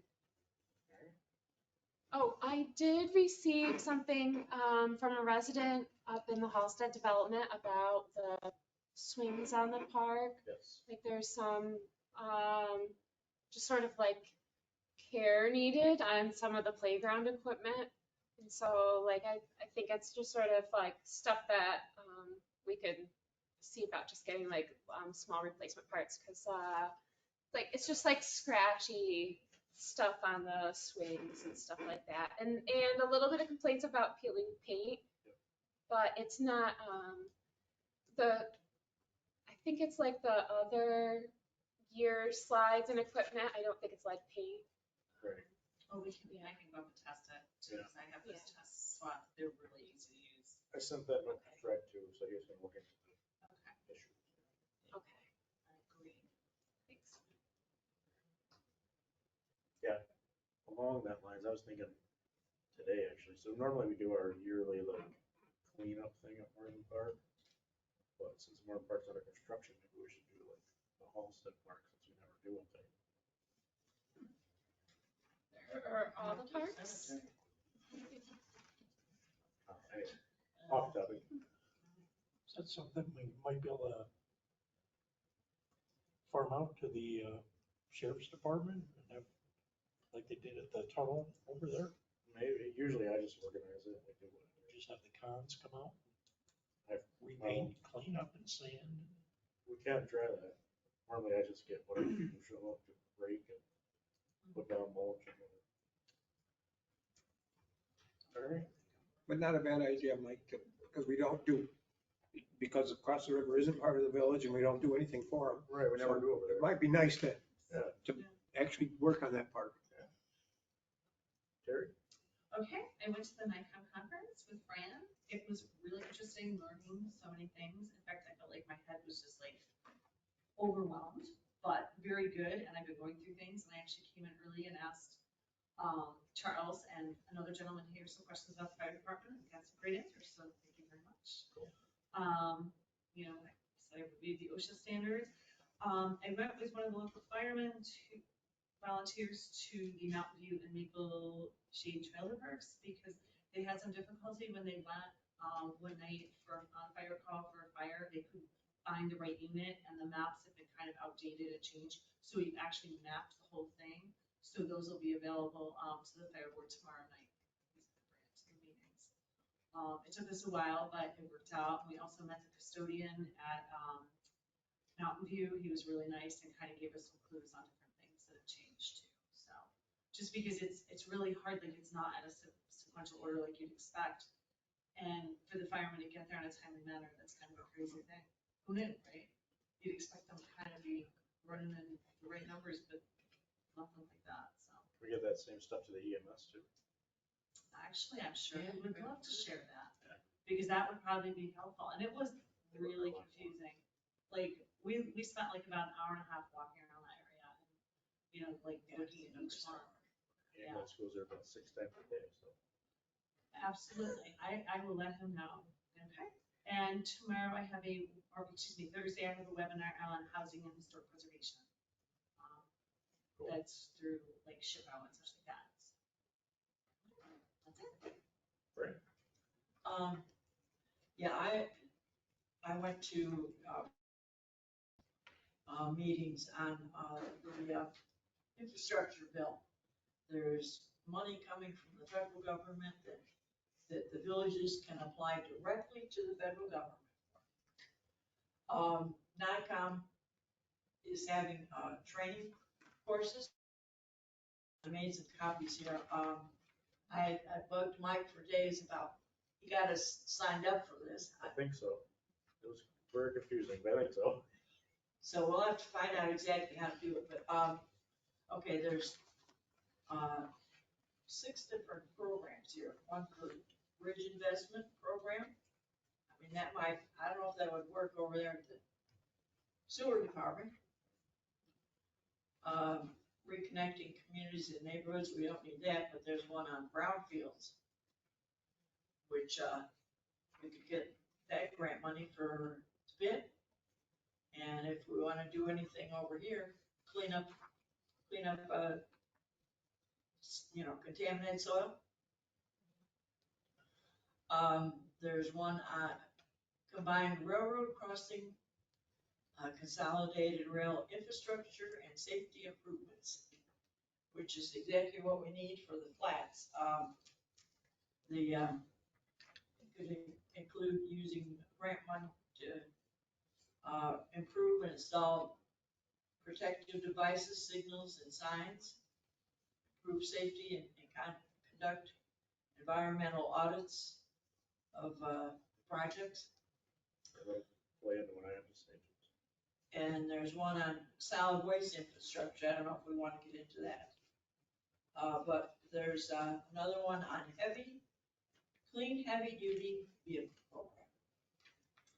And that is 70% of it is for schools to get electric buses, and the other 30% is available for municipalities to buy electric vehicles and get charging equipment. What this is it's 14-week training. There's 1 hour every week for each of the different programs. And they walk you through step by step on what it is. They help us do the application and all this rigmarole. So by the end of 14 weeks, you're ready with your grant proposal to turn in. The training starts this week, but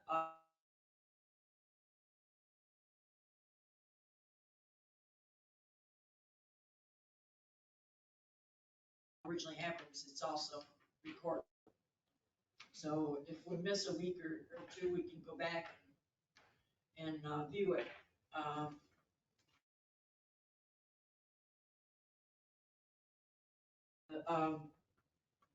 People at, well, it's actually National League of Cities through NICOM. They'll even do one-on-one coaching to help us get the grant applications done.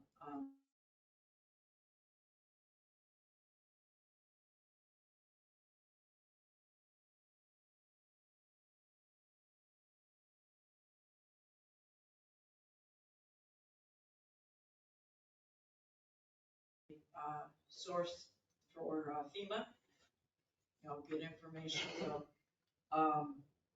yeah, I mean, my first inclination is either maybe Laura or Julie or the new intern could work on that one on the heavy duty vehicles, like 1 hour a week.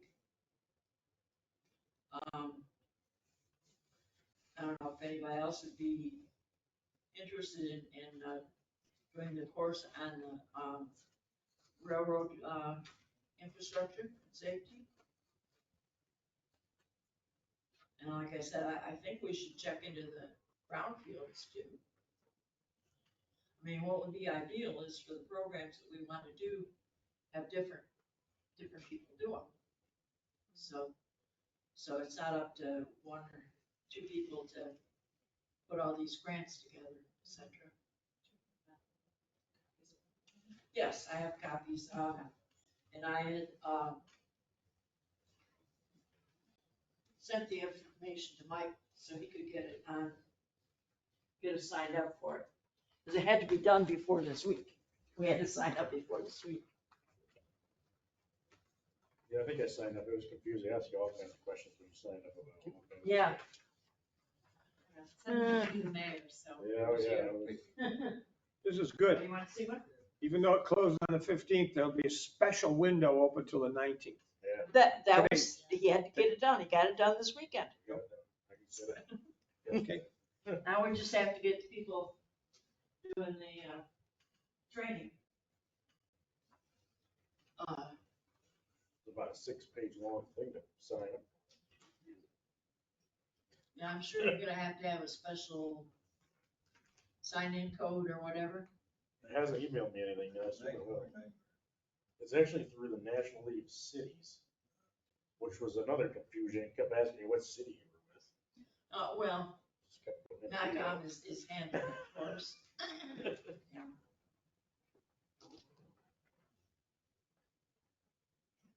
What, we got volunteers?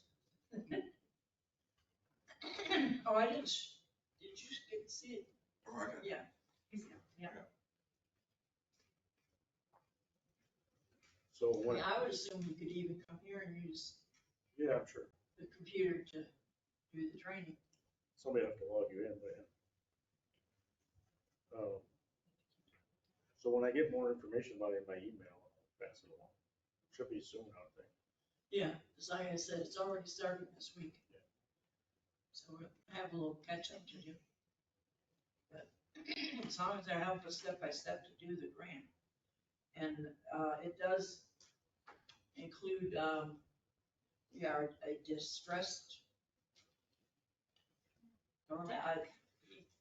Most of them, since we are a distressed government or whatever you want to call it, will have little or no match. So, What we like. okay, so let Mike or myself know. Yeah, I'll pass the info out when I get it. Terry handed out, we're talking again with the folks at New York class. Terry handed these out again. Okay, Kathy Sable is her name, Syracuse. I talked with her last year and we talked with her this year. I mean, right now, their interest rate is 5.22%. I mean, they are backed, the New York comptroller approves this company and others. They've been in business for 30 years here in New York State. So I gave her information on what some of our bank statement, like you do there. Right. She's gonna do some figures for us. Next meeting, we'll bring in some more information about it. There's also a list of different government agencies around the area that use this. Appalachian Fireman Department, Village of Candor, Village of Waverly. I think she said Nichols is getting into it. So we'll have that information next time. And we invited her to speak with us by Zoom on the second week in June, 17th. So will everybody get a chance to look all this through and get your questions together, and she can answer our questions on the 17th. I think that's all for now. All right. Oh, let me just ask. Okay, we need to get set up for the email. Can we, I don't know who's gonna be. I saw emails that you guys were. Well, I just thought the three of us all want to do it. Right. If we can set up a particular time with whoever in the office is gonna help us, do it all together. I think it has to be done individually on the computer. Either your computer or Kim's computer, as we said. Okay. Okay. Because I saw emails come through my email that they added you guys as county people. Yep. I was just thinking, it seems complicated. I was telling them, my Gmail account is basically just for this. Right. I mean, with the occasional T-move ad, this is all I got out there. Well, for safety reasons, we're supposed to do Right. the village email, right? Yeah. I mean, through the village. It's been 6 years, we have been using it this way. Well, more and more, look what's happening with Lord's Hospital. Other places that are getting hacked. Yeah. They're kind of out of business for a while. Yeah. Until they get their ransom paid. Literally. Really, literally. That's literally what's going on. Yeah. So more hacking is happening all the time. I didn't think. Trusted. Yeah. Okay, go on. Oh, it's my turn? Oh, okay. Yeah, I had those things there for the mayor that, Did you give? Well, on the back there. Last couple of weeks, myself along with code enforcement met with the railroad, the Owego Hartford Railroad, not Norfolk Southern, to address the concerns that the people at the flats brought to us in the petition last time. So we held a meeting with them. We talked about a bunch of stuff in the petition. They're gonna attempt to idle the train less. That was one of their concerns. They explained the horn blowing. They're not willing to do the flagman like Steve May used to do. They said it's too dangerous for their employees to be out there flagging people. They get run over by a car or train. It also costs them more money for that. We talked about the quiet zone, so we can declare a quiet zone. Checking into that more, it's gonna cost us a decent amount of money to do that. Because we have to hire an engineering firm to do a study, the crossings, to figure out what we need to add to the crossings to make them safe without the horn blowing. And they had railroad officials there from all over the country that deal with these quiet zones, and they said typically you have to add $300,000 or $400,000 of stuff to the crossings, gates, bells, speakers that play a fake train horn that's still loud but quieter than the real train horn. Roosters. Right, roosters, whatever. yeah. So in the end of the day, it might not really be that much quieter. And it costs us a bunch of money because the Federal Railroad Commission doesn't like to give out quiet zones because big time liability thing. So they did say that the train operates, right now they operate 3 days a week. They only operate 8 to 8 when they do operate. And their only function in life is they go up to Weitzman's place up on Corporate Drive, whatever it is up there by the jail. 38. They load the cars with scrap metal, they bring them back down to the big train. That's all they do. So, you see it going, that's what they're doing. So they don't go up to the gas place up in Hartford anymore? Nope. Okay. There's one customer, it's, One customer. You don't have enough trucks for that? Customer can pay. yeah, they don't truck it from there, puts it in the train. That's what they're doing. So they did offer to have, if the people over there want it, they offered to have a public meeting and come answer their questions if they want.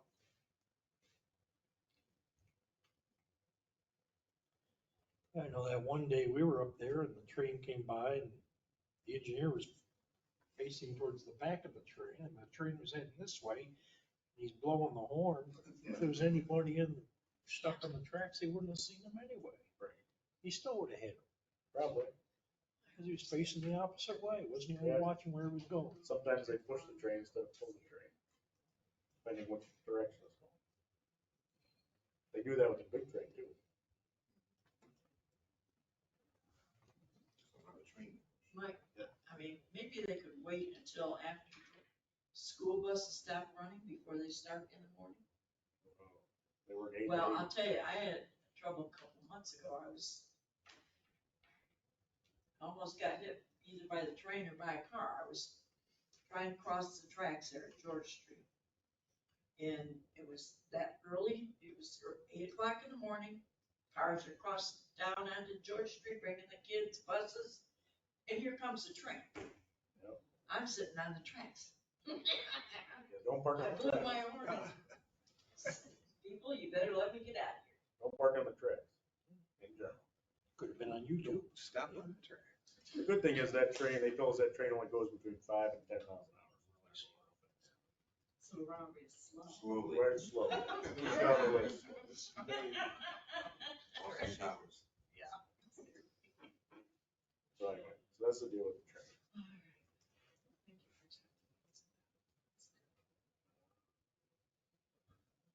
That's about it. At least we got an option there. I mean, we could confiscate those roosters. We could use those roosters, put them to work at the crossing. Yes, good, yeah. They could alert the noise when the train comes. Yeah, just gotta train them to make the brake noise at the right time. Train them on the train.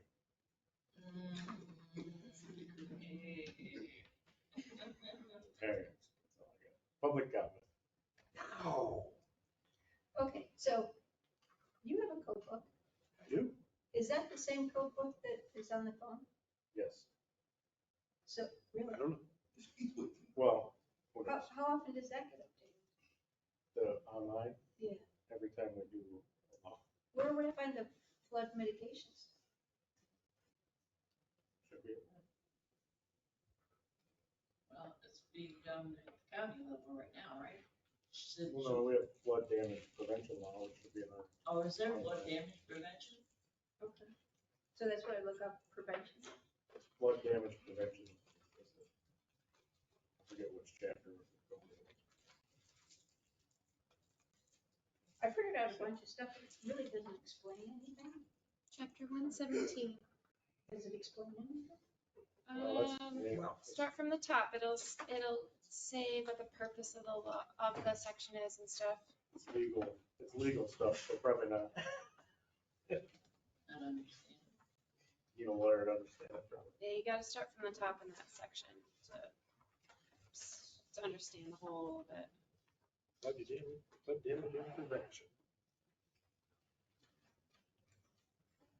I think if you type in, you're on like the E code 360. Yeah. So if you type in the top line, just type in like Well, chapter that came 117. up. Okay. That can, but when I read through this stuff, it really doesn't tell you. It doesn't tell you. I mean, I even took it to Mick, and we sat in his office, and I'm like, so what's it mean? I don't know. So there's bulletins online. So they have all their training manuals and all these bulletins. Everything's available online for residents and for the code enforcement. Like people, all of it's available there, but we have to go looking to understand it. But You know, it is- our law lists their bulletins, and those are available online. But So they're this only huge. matters if you're in the flood zone, is that correct? The 100-year flood zone? Yes. Most everybody is. Not everybody, I'm not. Charles? Yeah, what we do, we become an island. We were cooking out. Flooding.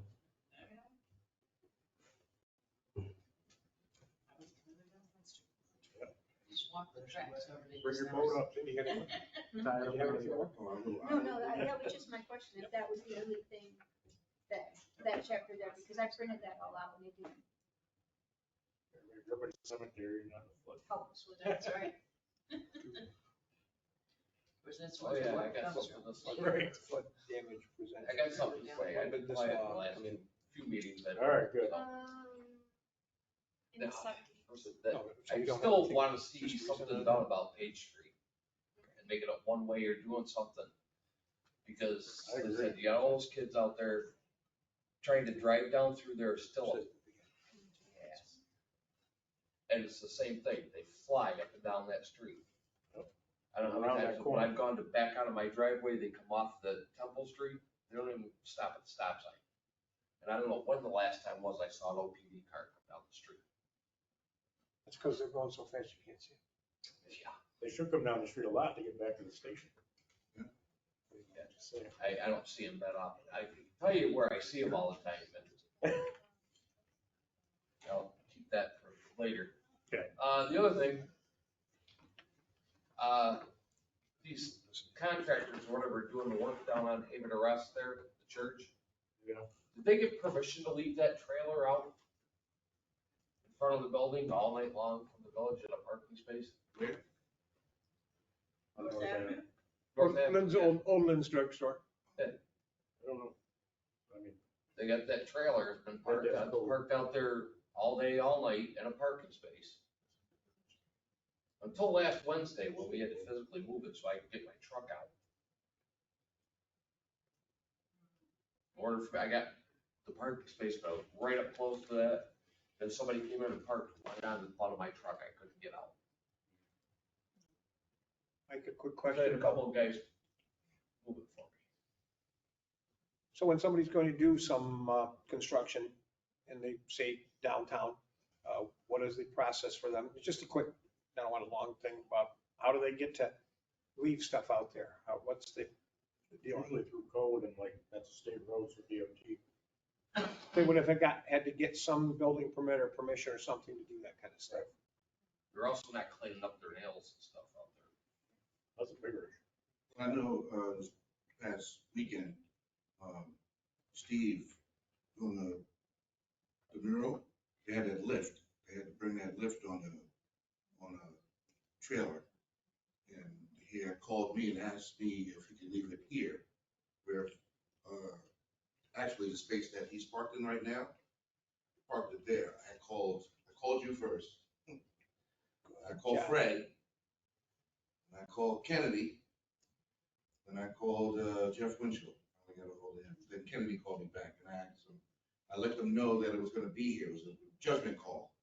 And I couldn't call all you guys and ask, but I started. Call him, he's the I man. started from the top. And I knew, well, Saturday they closed here, Sunday they had it, but it was only for until 8:30 Saturday night. Then you come and pick it up. You have to go to someplace else to work and then come back. But they could leave the lift over in the alley or right in front of Newberry's, because nobody's gonna mess with it. But I wanted to let OPD know that it was there. So in a case like that. He left it here at Right. Elm Street, or he left it in Right here downtown? in the space that Rodney's parked in now outside. Okay, so here. Right there. Okay, It was here. not down in front. No, it wasn't downtown. Not like that. Yeah, typically like when Bruce had his trailer thing down there, you had to get permission for that. Yeah. But it wasn't an all week thing. It was just No, yeah, that weekend, this place was closed and I couldn't think of any other place but here. Bruce's thing was there for months. Interestingly enough, there's been a lift on Lake Street for weeks and weeks and weeks. Yeah, they're working on the building. I don't know how. So I assume that they've had some sort of permission to do that. Right. I know they asked DPW about that. And OPD. So. And that old guy with the garden tractor, there's no mower deck on it. I know. And he's not just driving it on Page Street, East Temple. He's driving it all over town like it's a personal vehicle. Right. I saw him over here somewhere with it earlier. Yeah, I thought he was only on the block. I realized that. With the kids in it? No. No, I just saw him. But he was. Oh, Yeah. I hear it go by my house and I look out and I see the kids. But hopefully it was up to the corner and back because it shouldn't be on Page and then turn. and I've go seen him on with the that kids in it. trailer and he goes out and uses it to hunt scrap. Right. Yes, he does. It's not a vehicle that should be on the road. That mower needs a tune-up too. It's a different story. Searches. I think so. I had one thing, but I have to wait the whole thing's off. Okay. All right, so we're good? Move to turn the TV off. All right. Till next time.